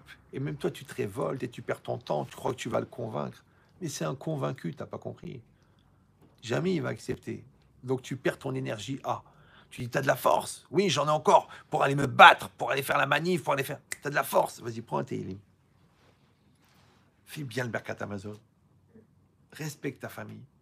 Appelle ton père pour lui demander Mechila, que ça fait 4 ans que tu lui parles plus.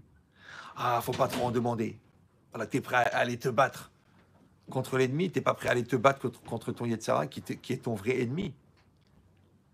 C'est ça. Ve'atem tacharishun. Taisez-vous. Ouais. Le Yenoka, en Israël, il a dit Avi avot atuma, c'est le plus haut niveau d'impureté d'avoir peur et d'être triste. Tu dis, mais il s'est passé ce qui s'est passé. Ok. Mais un événement, soit tu en fais, encore une fois, une stèle et tu t'installes dedans, soit tu en fais une dynamique pour en sortir. Comme l'enfant, il a volé. Ça peut arriver. L'enfant, il a volé. Il a été au gagne, il a volé. La morale vient te dire, tu sais, ton fils, il a volé 3 goûters. Bon. Qu'est-ce que tu fais? Tout de suite, tu vas le voir, tu dis, écoute, je vais t'expliquer. Tout ça, c'est le sang de la belle famille. C'est tous des voleurs. D'ailleurs, le père, il a pris les enveloppes le soir du mariage. D'accord? Non, tu vas pas faire ça. Qu'est-ce que tu fais? Tu vas voir l'enfant, tu dis, écoute, mon fils, tu as volé pourquoi? Tu as volé du manger, tu as faim? Tiens, voilà, on va aller au magasin cachère. Je t'achète 40 goûters. Voilà, ils sont là, les 40. Tous les matins, tu prends 40. Tu manges un, tu donnes 39. Oh, papa, c'est trop. Prends-les. Rien que ne vole pas. Tiens. Elle dit, bon, alors, c'est parce que tu as besoin de te faire remarquer. Alors, fais-toi remarquer. Tu vas voir la morale, tu vois là, mon fils, c'est une star. Donc, vous lui donnez des responsabilités. Vous le mettez chef de la classe. C'est lui qui va chercher les craies. C'est lui qui compte les enfants à l'entrée. Donnez-lui du kavod. Il veut du kavod, donnez-lui du kavod. Pourquoi t'as volé? Pour le cavote, pourquoi t'as volé? Pour le manger, pourquoi t'as volé? Pour l'argent, tiens, voilà, 50 euros. Voilà, ils sont là, ils sont dans la boîte, ils sont pour toi. L'enfant, il n'a plus de raison de voler. Qu'est-ce que tu as fait? Avec une erreur, tu as fait une expérience. Vous avez compris, non? Croyez-moi, il ne recommencera plus de sa vie. Hein. Pourquoi? Parce que tu as du mal, tu en as fait du bien. Parce que le mal, en vérité, c'est le combustible du bien. Comme si, moi j'ai vu des couples qui ont été sauvés par un soupçon d'adultère. Le mec qui m'a téléphoné, il me dit, ah ben Chétri, écoutez, je suis choqué, j'ai pris la facture détaillée, j'ai vu que 74 fois, il y a eu le même numéro de téléphone. Bon, ben, j'ai fait une petite recherche, bon, ben, évidemment, c'est un homme qui a répondu, et je vais mourir. Parce que ma femme est une sale... Moi, je dis, hop, hop, hop, hop, hop, hop, hop. Ouais. Je suis réfléchi. Tu parles avec ta femme? Jamais. Donc, qu'est-ce qu'elle fait? Elle parle. Maintenant, comme tu as créé un manque, et les tsars, il s'appelle le manque, ouais. Pour combler un manque, tu peux mettre n'importe quoi dedans. Maintenant, ce manque, il aurait dû être comblé par toi, mais tu l'as pas comblé. Donc, le Satan, il a comblé par quelqu'un d'autre. Il me dit, alors, qu'est-ce qu'il faut faire? Je dis, bah, tu vas combler le manque. Tu mets en place la communication. Tu organises un petit voyage à Marbella. Vous partez tous les deux. Tu achètes un petit cadeau. Tu lui fais des déclarations. Tu réfléchis à fond sur toi. Tu changes ton comportement. Mais elle va être folle amoureuse. Maintenant, s'il n'y avait pas eu ce soupçon d'adultère, mais que Hazvé Shalom lo alenu simsile de tout, il s'était réalisé l'adultère, qu'est-ce que tu aurais fait avec ton petit voyage à Marbella? Comme on dit à Toulouse, it's Toulouse. T'as compris ou non? C'est trop tard. Je traduis pour les gens qui... Donc les gens malins, ils voient un signe, ils réagissent. Ça s'appelle la khfifout. Tac. Tu vois un truc chez ton fils, tu réagis. Mais toi-même, si tu sens que ça monte, tu dis ouais, la science elle a raison, finalement, truc, l'origine de l'homme, l'origine du monde. Tu commences à douter, toi? T'as un vrai problème. Tu mets une faille dans ta croyance. On a des livres, on a des chachamim, on a des puissances intellectuelles, mais qui ont à peu près 20 000 ans d'avance sur le CNRS. Bon, j'exagère, peut-être 30 000 ans. Et toi, tu es encore impressionné par un petit article à 2 balles de Science et Vie. J'adorais, moi. Tous les 10 ans, ils sortent un truc spécial sorti d'Égypte. Genre, est-ce que les miracles ont vraiment eu lieu? Ils te disent, nous n'avons pas de traces archéologiques du passage des Bnei Israël dans le désert. 40 ans. Donc tu lui réponds gentiment qu'ils étaient dans les Hanan et Kavod. Les Hanan et Kavod, en vérité, c'est la 4e dimension. Que le parterre était aplani, que ça creusait les montagnes, qu'il y avait toujours la même température, que les habits ne s'usaient pas, que la nourriture était digérée, que personne n'était malade. Comment tu vas expliquer 40 ans de vie miraculeuse dans le désert? Tu veux des traces archéologiques du miracle? Maintenant, le mec, il dit, oui, mais je suis sceptique. Eh ben, prends des antiseptiques.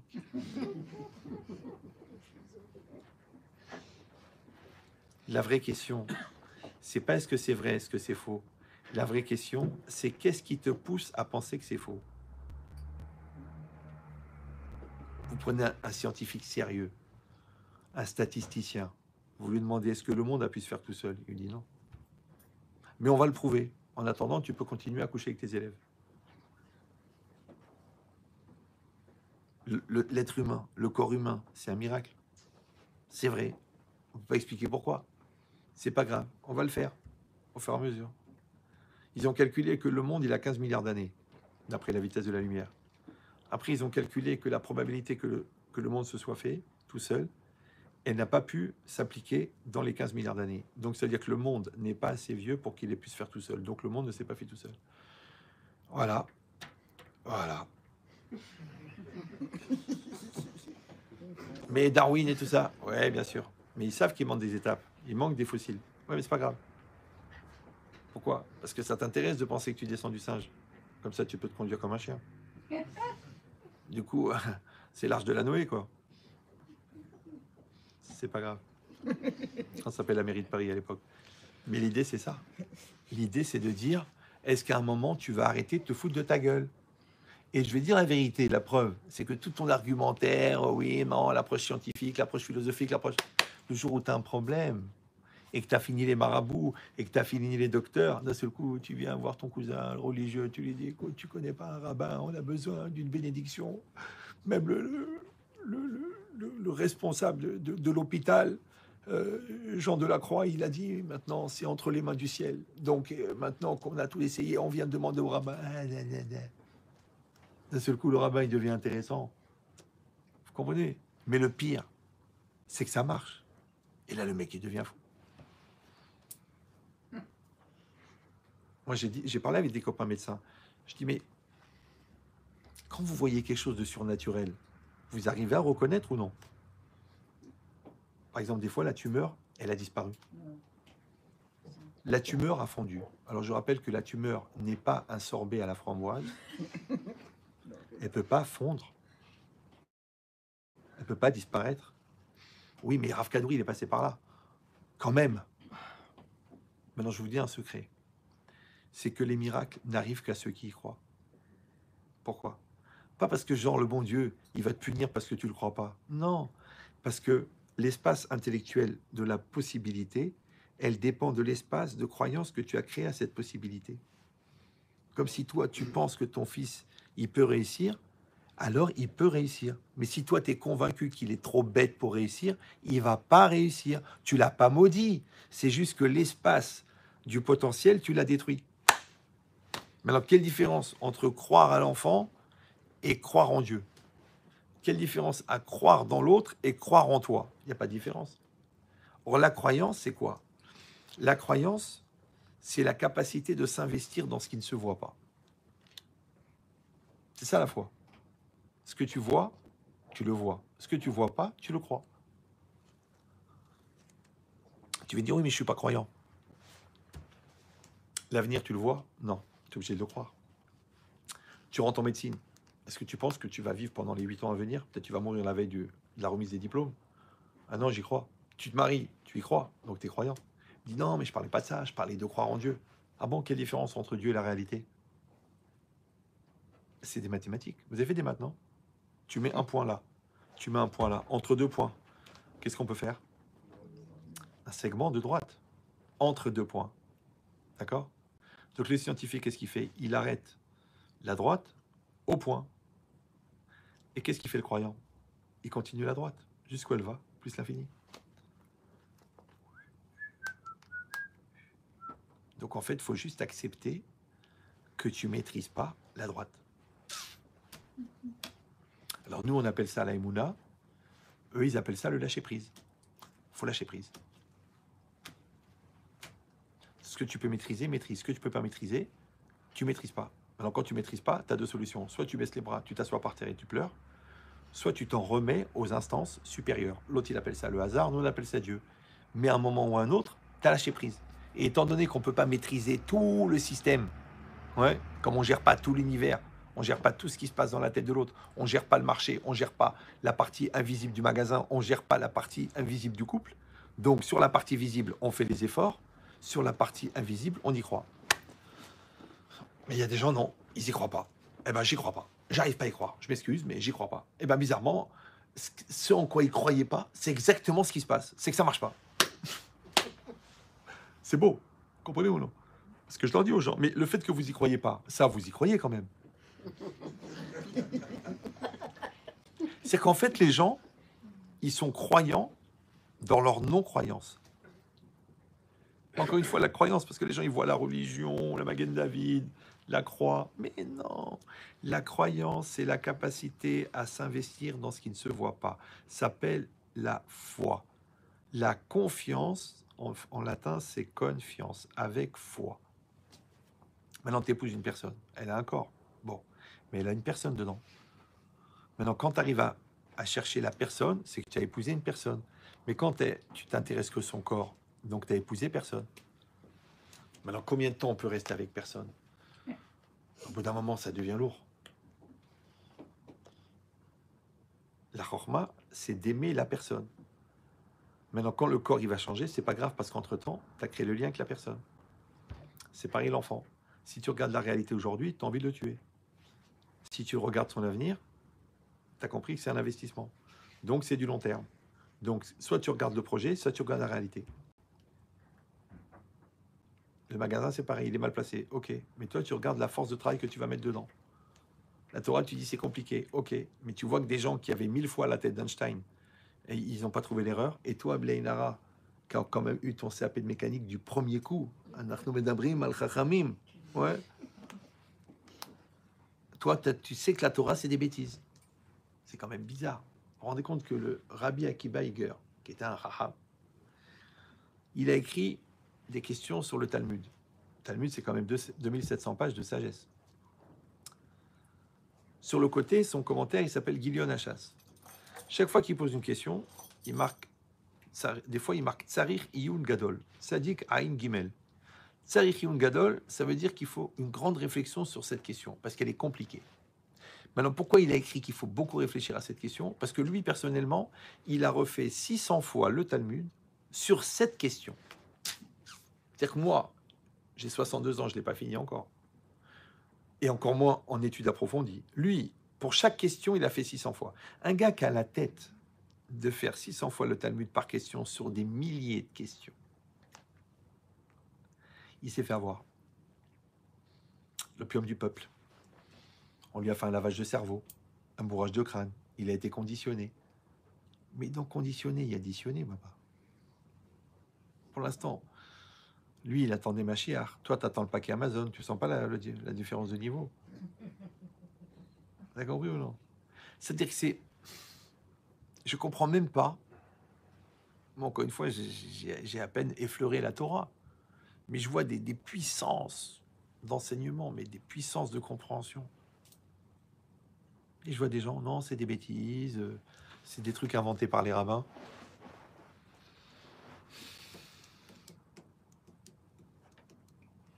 Donc encore une fois, la question, c'est pas est-ce que la Torah elle est vraie. La question, c'est pourquoi tu es intéressé à penser qu'elle est fausse. Maintenant, toi, tu crois que c'est parce que au niveau théologique, il n'adhère pas à ce type de raisonnement? Non, c'est parce que il est influencé par la braguette. Faut pas. Le centre du monde, il est là, il n'est pas là. C'est comme ça. Les plus grands scientifiques, les présidents américains, ils ont craqué à 4 pattes devant la secrétaire. En plus, qui était de chez nous, d'accord? Comment un mec qui a l'arme atomique, il peut s'allonger derrière le bureau? T'as compris? T'as compris la différence entre les tzadikim et les dirigeants. D'accord? C'est ça l'idée. Donc de la même manière que tu vas avoir la Emouna dans la Torah, et encore une fois, on t'a pas dit il faut croire, on te dit il faut étudier aussi. Et plus tu vas étudier, plus tu vas avoir la sagesse de la Torah. Regardez, moi, encore une fois, je suis pas une star, mais j'ai eu la chance de ne pas faire d'études. J'ai passé mon bac et j'ai étudié. Maintenant, je parle avec des médecins, avec des physiciens, avec des théologiens, avec des responsables de marketing, avec des professeurs de force de vente, avec des psychologues. Il me dit, mais monsieur, mais vous êtes loin, loin devant. Je dis, mais moi, j'ai rien fait. Voilà, c'est marqué. Est-ce que vous comprenez ce que je veux dire? Mais pourquoi? Parce que moi, j'y ai cru.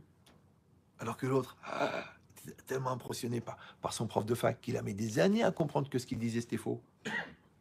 Mais le mec, il pouvait pas dire que c'était faux puisqu'il fallait qu'il défende sa chair. Sinon, comment il va toucher la retraite? Mais il savait que c'était faux, mais il dit rien. Et tant qu'on n'a pas réussi à prouver en laboratoire que ce qu'il disait, c'est faux, ben pour l'instant, c'est vrai. C'est-à-dire que la science, c'est une vérité jusqu'à ce qu'on prouve que c'est faux. La Torah, tu peux chercher, hein. Tu peux essayer de prouver que c'est faux. Hein. Ça fait 3000 ans qu'ils essayent. Ils n'arrivent pas. C'est vrai, et c'est vrai, et c'est vrai, et c'est vrai, et c'est vrai, et c'est vrai. Maintenant, plus tu l'étudies, plus tu te rends compte du niveau de véracité. Donc ça va augmenter ta émouda dans la Torah. Plus tu vas pratiquer le divin, plus tu vas voir son implication dans la réalité, dans les détails. Ouais. Donc tu vas croire dans son existence. Tu vas croire dans ton prochain. Tu vas croire dans ton conjoint. Tu vas croire dans tes enfants. Ouais. Mais encore une fois, toute cette croyance, elle a un seul projet. C'est que tu vas te blinder. Oui. Et comment tu sauras si tu es blindé ou non? Le jour de l'épreuve. Vous me suivez ou non? Quand tu dis notre couple a traversé des épreuves, pourquoi il a traversé? Pourquoi il ne s'est pas écroulé sur place? Parce qu'il était construit. Donc en fait, ce qu'il faut faire, c'est profiter des bons moments pour fabriquer la solidité pour assumer les mauvais moments. Mais les gens, qu'est-ce qu'ils font? Pendant les bons moments, au lieu d'investir, ils consomment. Ouais. Et au moment où il y a un problème, d'un seul coup, il n'y a plus personne. Bah oui, parce que quand tu es habitué à consommer, tu n'es pas habitué à faire des efforts. Donc c'est une culture qu'il faut changer. C'est est-ce que tu cultives l'effort ou est-ce que tu cultives la consommation?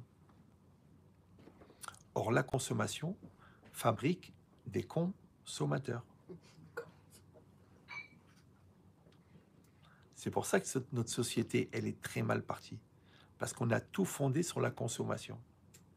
Donc les gens deviennent des profiteurs, deviennent individualistes, n'ont aucun projet, n'ont pas de valeur. Mais c'est normal. C'est des consommateurs. Mais qui c'est qui a basé toute l'économie sur la consommation? C'est des gens qui réfléchissent. Ils ont fait l'ENA, ils ont fait des grandes écoles, ils ont étudié les philosophes. Même s'ils ne sont pas religieux, ils ont quand même compris qu'une personne qui n'a pas de valeur, au bout d'un moment, elle n'a pas de valeur. Qu'une société qui n'a pas de sens, au bout d'un moment, elle devient insensée. Vous comprenez ce que je veux dire ou non? Or, la Torah, toute la Torah, c'est que du sens. Il n'y a rien d'insensé. Il n'y a rien. Chaque chose, on va trouver un sens. Maïtama, quelle est la raison? Maintenant, comment tu reconnais quelqu'un de mature? Parce qu'il peut donner un sens à tout ce qu'il fait, à tout ce qu'il dit, à tout ce qu'il pense. Comment tu reconnais l'immature? Il n'y a pas de sens. Eh bien, c'est pas grave, c'est insensé. Maintenant, comment tu crois qu'elle se termine la vie de l'insensé? Maintenant, les pulsions n'ont pas besoin de sens. Les envies n'ont pas besoin de sens. Les pulsions sexuelles n'ont pas besoin de sens. Les pulsions animales n'ont pas besoin de sens. Donc, quand tu vas éduquer une génération à faites ce que vous avez envie, couchez avec du même sexe, faites des bébés n'importe comment, prenez la femme du voisin, déchirez-vous à l'alcool, déchirez-vous au shit, déchirez-vous à la cocaïne, les méthamphétamines, les ahbaba, les... Après, tu dis, bon, j'espère qu'il ne va rien arriver de grave. Non, il ne va rien arriver de grave. C'est compris ou non? Il ne va rien arriver de grave. C'est comme le mec qui prend, je sais pas moi, 19 grammes de coke avec 3 litres d'alcool. Il fait un arrêt cardiaque. Tu dis, mais pourquoi? C'est d'origine naturelle. À la limite, on peut trouver de la coke qui est bio. Tu dis, oui, c'est juste qu'il n'est pas adapté, le gars. On n'est pas adapté. Vous comprenez ou non? On n'est pas adapté. Donc, on est en terre d'Israël. Tu vas à Tel Aviv, des mecs en train de s'embrasser devant tes enfants. C'est pas adapté. C'est adapté à Ibiza, c'est adapté à Rio de Janeiro, mais c'est pas adapté à la terre d'Israël. C'est pas adapté. Donc ça veut dire quoi? C'est pas une punition, c'est une inadaptation. C'est comme si toi tu envoies 15 000 volts pour charger ton portable. Tiens, c'est marrant, il s'est éparpillé en particules élémentaires. Mais 15 000 volts. Tu dis, bah attends, je vais pas passer 3 heures. J'ai mis un bon coup. Mais t'as vu le coup là? Donc nous, qu'est-ce qu'on fait nous? Nous, on voit l'horreur. On voit l'horreur. Mais l'horreur de quoi? L'horreur du Hamas. Le Hamas, c'est des barbares.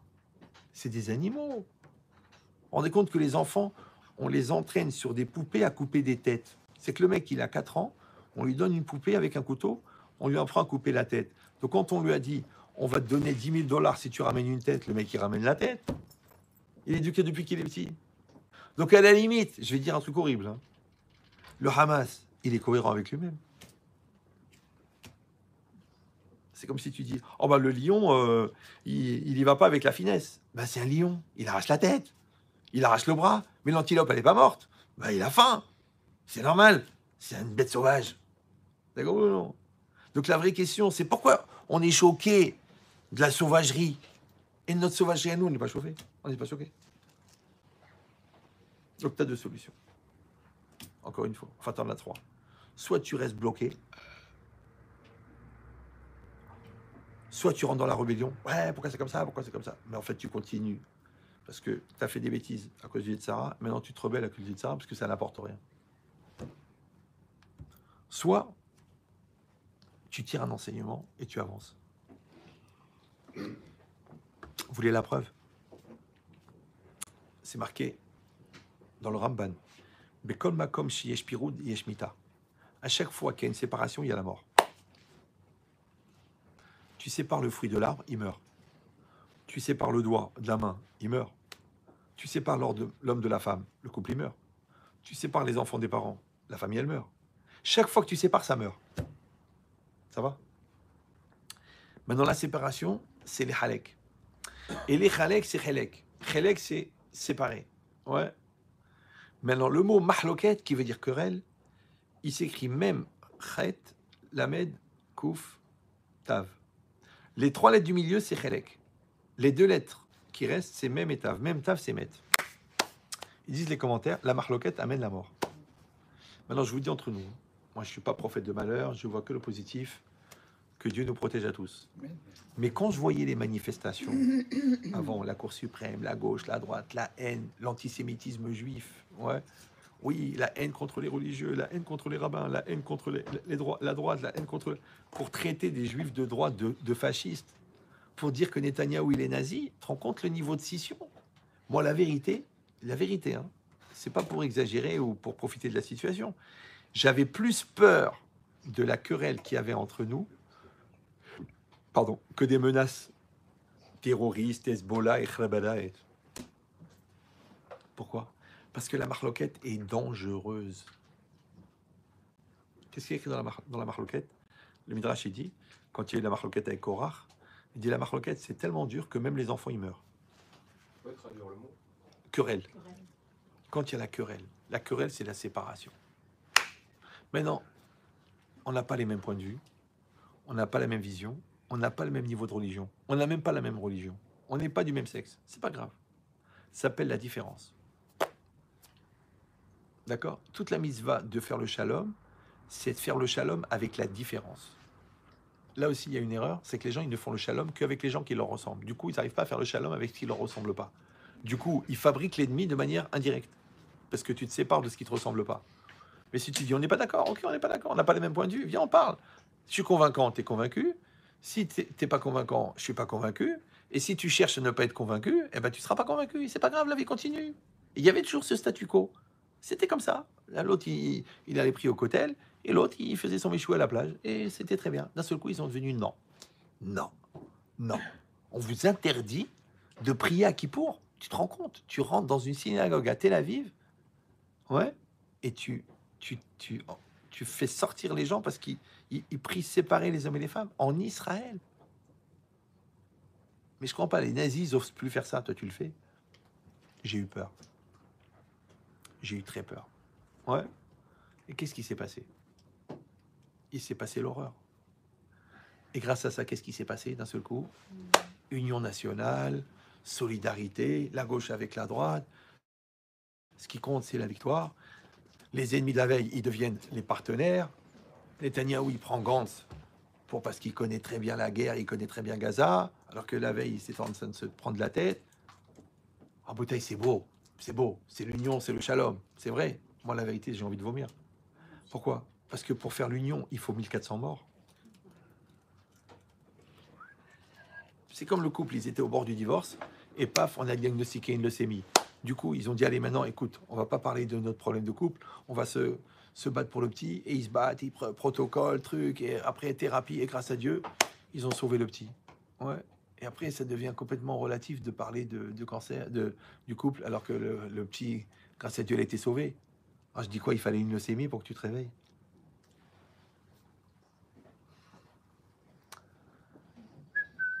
Est-ce que vous comprenez de quoi je parle? Donc, quand il arrive un événement, on doit d'abord accepter qu'il y a un sens. C'est pas qu'il n'y a pas de sens. Maintenant, le fait que je ne comprends pas le sens, c'est pas grave. Yoshev, Besseter, Elion. Il est assis, caché, celui qui est élevé. On ne comprend pas. À 120 ans, quand Machar va venir, il va mettre un grand écran, on va tous s'asseoir, il va tout nous expliquer, toute l'histoire depuis la création du monde. Pourquoi celui-là, il était veuf, et celui-là, il a tout perdu, et celui-là, pourquoi il a gagné, pourquoi celui-là. Il va tout expliquer. En attendant, tu ne peux que le croire. Ou non, tu dis non, je ne crois pas. Mais sache que les gens qui ne croient pas à cause d'un malheur, en fait, ils changent de croyance. Ils deviennent croyants dans le malheur. Tu sais, c'est comme des gens qui ont vécu la Shoah, ou que leurs parents ont vécu la Shoah, ils ont dit Dieu n'existe pas. D'accord? Donc du coup, qu'est-ce qu'ils ont fait? Ils ont renoncé à la religion. Mais en vérité, c'est faux. Ils ont changé de religion. Leur religion, c'est devenu la Shoah. Commémoration de la Shoah, souvenir de la Shoah, des millions et des millions d'euros en legs au mémorial de la Shoah, pour perpétuer le souvenir de la Shoah, parce que plus jamais ça, plus jamais ça.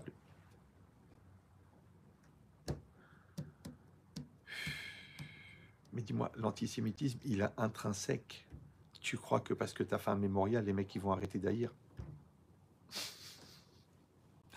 Et si tu vas plus loin, c'est encore plus vicieux. C'est que l'antisémitisme, en fin de compte, c'est l'agent conservateur du peuple d'Israël. Parce que s'il n'y avait pas l'antisémitisme, on serait tous mariés avec des non-juifs, il n'y aurait plus de peuple juif. Donc c'est la haine du juif qui a maîtrisé, qui a maintenu le juif en existence. C'est le Zohar qui dit. Le Zohar, il dit, ils sont rentrés 70 en Égypte. Tu peux m'expliquer comment ils sont sortis 3 millions? 70, c'est rien dans un pays. Et ils se marient avec Fatima, l'autre avec Mouloud, l'autre avec truc, et hop, il n'y a plus de juifs. Pourquoi ils sont restés? Parce qu'il y avait une telle haine des Égyptiens envers les juifs que les juifs ont été obligés de se marier entre eux. Comme ça qu'ils sont devenus 3 millions. Donc l'antisémitisme, en fin de compte, c'est horrible, mais il a maintenu le peuple juif. Comme le vinaigre, il maintient les cornichons. Et t'as pensé à la souffrance du cornichon? Il est devenu dur, et craquant, et croquant. Ce qui ne te tue pas te rend plus fort. Vous avez compris ça? Donc il faut tout relire à l'envers. Il faut tout réapprendre différemment selon le regard de la Torah. Alors c'est pareil, quand il y a un événement, tu ne dois pas te dire quel événement, tu dois te dire mais comment je vais grandir cet événement? Ouais, je te dis, le soupçon d'adultère, il a sauvé le couple. Le gosse, tu l'as attrapé en train de voler, tu l'as sauvé, il devait devenir un grand brigand. Mais comme tu l'as attrapé sur un petit vol, donc tu lui as appris l'honnêteté. Alors que toi, tu croyais que c'était le petit sadique de l'école. Du coup, il est devenu un vrai voleur. Il a la santé maintenant, ouais. Pour abus de biens sociaux et comment il s'appelle ça, là? Dans la bourse, là, comment ça s'appelle? Délit d'initié. Ouais, délit d'initié. Des beaux délits d'initié sur 3-4 milliards. Pourtant, le mec, c'est le premier de la classe. Hein. Mais t'as pas senti qu'il avait une petite racine de voleur? Maintenant, si le voleur, tu l'attrapes à la racine, tu en fais un sadique. Si tu le laisses grandir, il devient le monument du vol. Eh ben, toute la vie, c'est pareil. On a cette possibilité de sortir de la paralysie de l'épreuve. C'est ce que je vous avais dit avec le Midrash, avec Yaakov Avinu, vous vous rappelez ou non? Quand les frères, quand les fils de Yosef, les frères de Yosef, ils ont ramené la tunique de Yosef en sang. Donc imaginez, c'est Yaakov Avinu, son fils préféré, c'est Yosef. Il a une tunique qui, comme son nom l'indique, est unique. Et on lui ramène la tunique ensanglantée de son fils. Il voit ça, qu'est-ce qu'il dit? Mon fils a été dévoré par une bête sauvage. Ça va? C'est normal puisqu'il a vu la tunique. Il y a un midrash, je l'ai déjà cité 1000 fois, mais c'est pas grave, il faut le réécouter.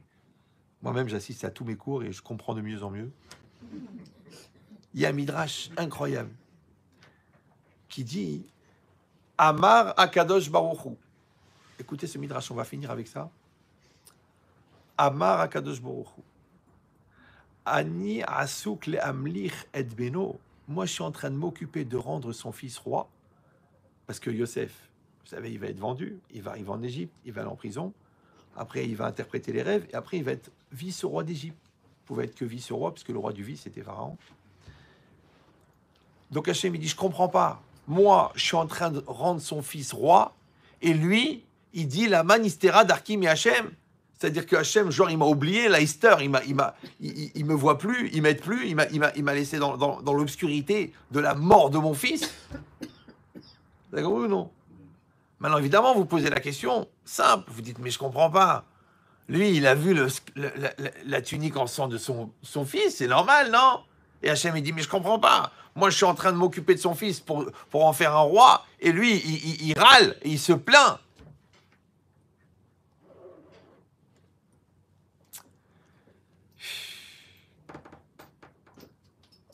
Maintenant, Yaakov, il n'a pas pensé à une chose.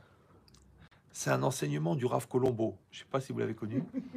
Le Rav Colombo, il a dit, pas de cadavre, pas de meurtre.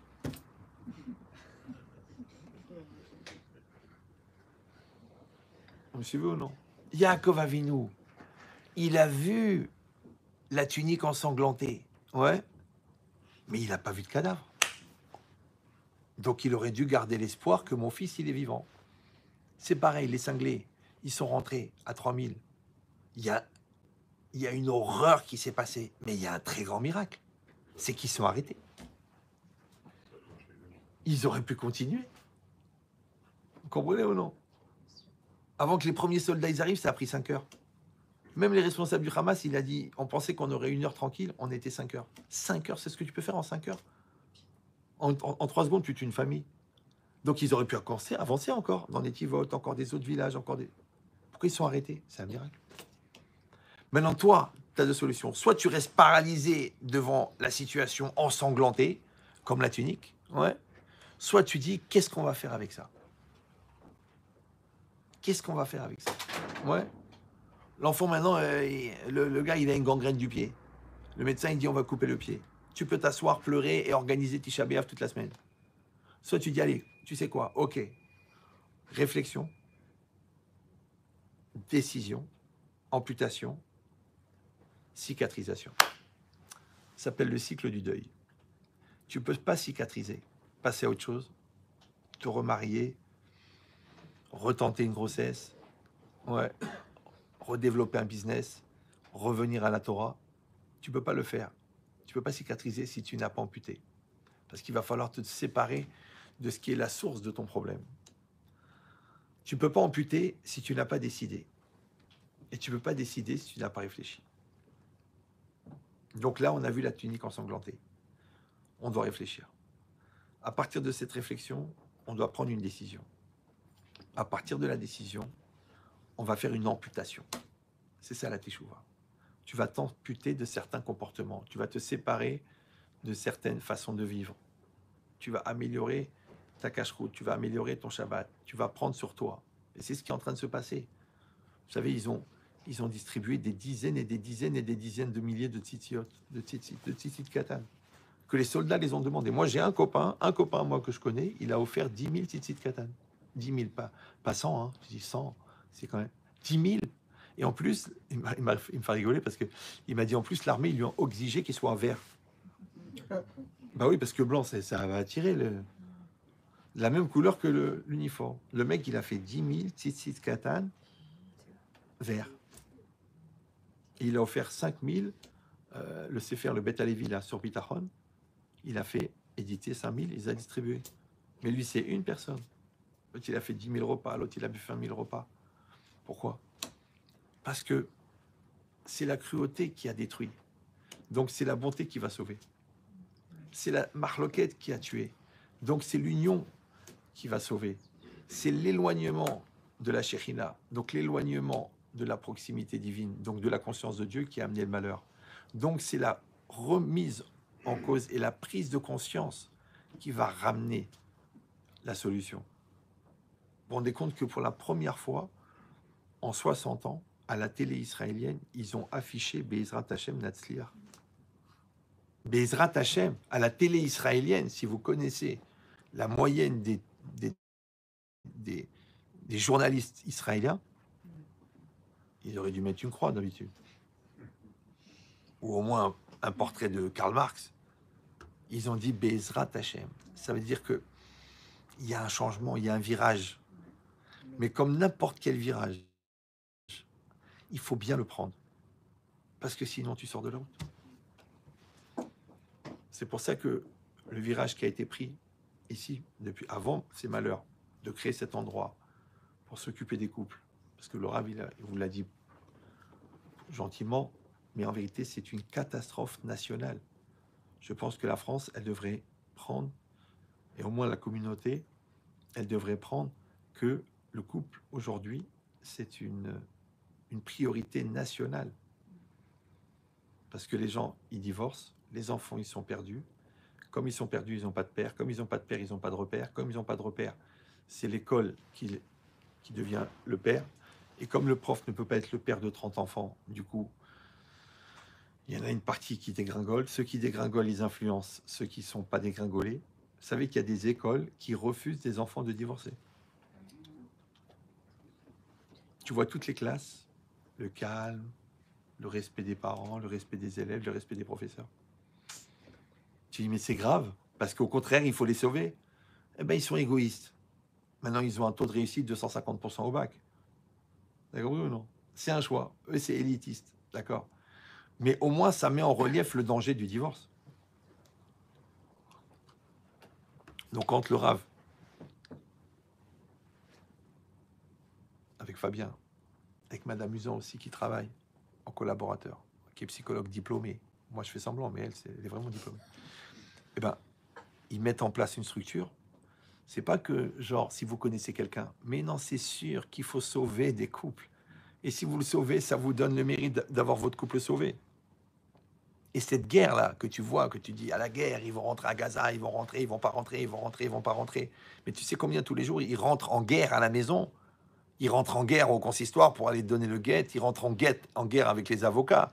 Donc la guerre, en vérité, ouais, elle a commencé depuis longtemps.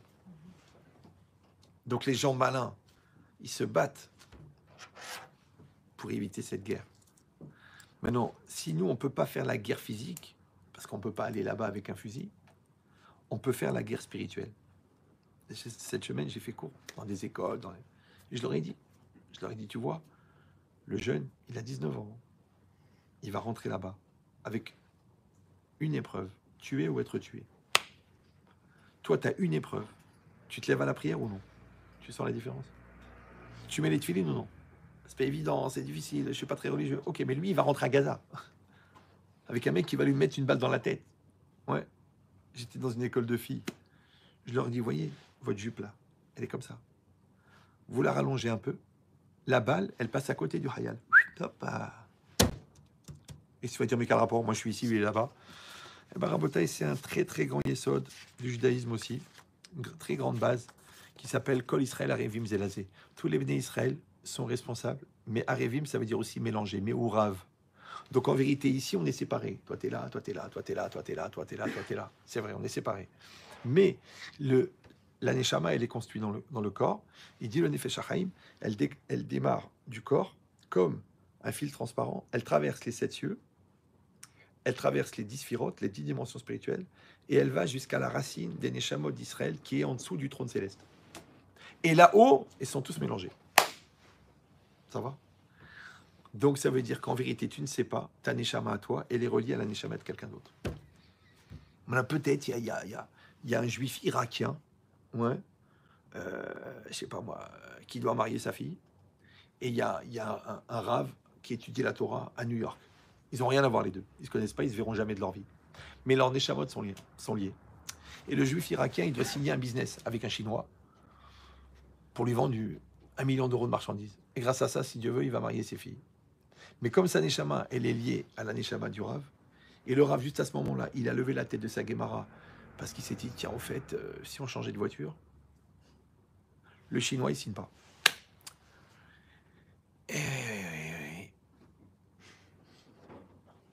C'est comme ça que ça marche. Toi, tu rentres au mikvé, tu te trempes au mikvé. Quand tu te trempes au mikvé, tu fais une prière. Tu dis que ce mikvé soit un mérite pour ma famille, que ce mikvé soit un mérite pour mon couple, pour mes petits-enfants, que mon mari soit réveillé quand je vais rentrer, et que ce mikvé, il soit aussi une source de sainteté pour quelqu'un d'autre dans le monde. Et il y a une femme, ailleurs, d'un seul coup, ouais, qui travaille à l'ambassade, je sais pas moi, d'Israël, en Ouzbékistan, qui a grandi dans un kibbutz Shomerat Saïr, c'est-à-dire du cochon du matin au soir, et d'un seul coup, l'autre là-bas, elle a fait la prière dans le mikvé, mais comme sa Neshama est celle-là, d'un seul coup, elle se réveille comme ça, elle dit à son mari, Ilan, il s'appelle Ilan, on mange plus de cochon. Alors il lui dit, mais qu'est-ce qui va pas? T'es pas bien ou quoi? Mais qu'est-ce qui se passe? C'est fini, on mange plus de cochon. Pourquoi? Je sais pas. J'étais comme ça, à moitié endormi, et d'un seul coup, j'ai une vision, j'ai vu le visage de ma grand-mère qui est morte à Auschwitz, et tout le monde disait qu'elle est rentrée à la chambre à gaz avec la tête couverte, parce que c'était la femme du Rav. Et moi, ma mère, elle a tout lâché quand elle arrive en Israël, et moi, j'ai fait encore moins qu'elle, ce qui est très dur de faire plus transparent que le transparent. Mais quand j'étais à moitié endormi, j'ai vu son visage, et elle m'a dit, Wat haram, enfin c'est une expression yiddish, ouais. Fils du péché, d'accord?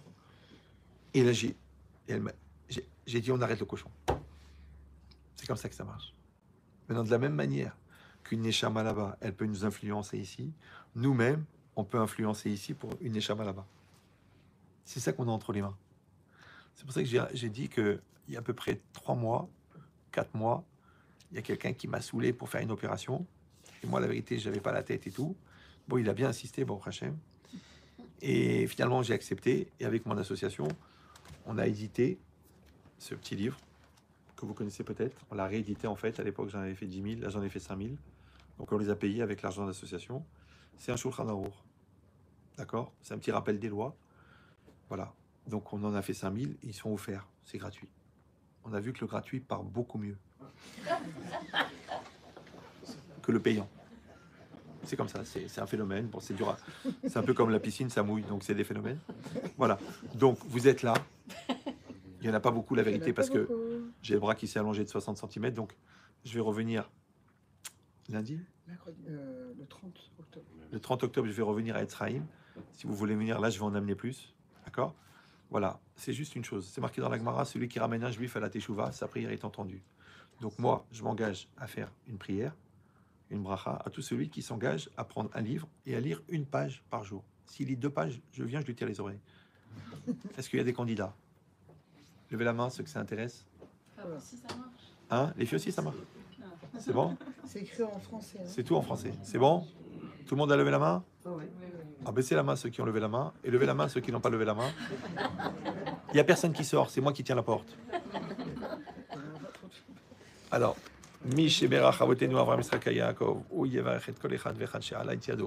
Hachem bénisse chacun qui a levé la main pour étudier une page de Shulchan Aruch chaque jour pour la sauvegarde d'Israël, de le faire dans cet esprit-là, de vous pensez, vous vous mettez à leur place, vous tremblez, vous stressez et vous priez.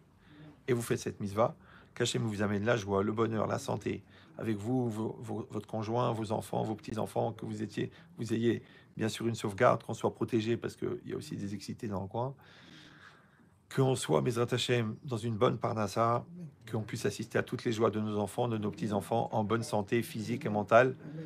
Bisrout Rabbi Meir, Vechen Yeratzon Velomar. Amen.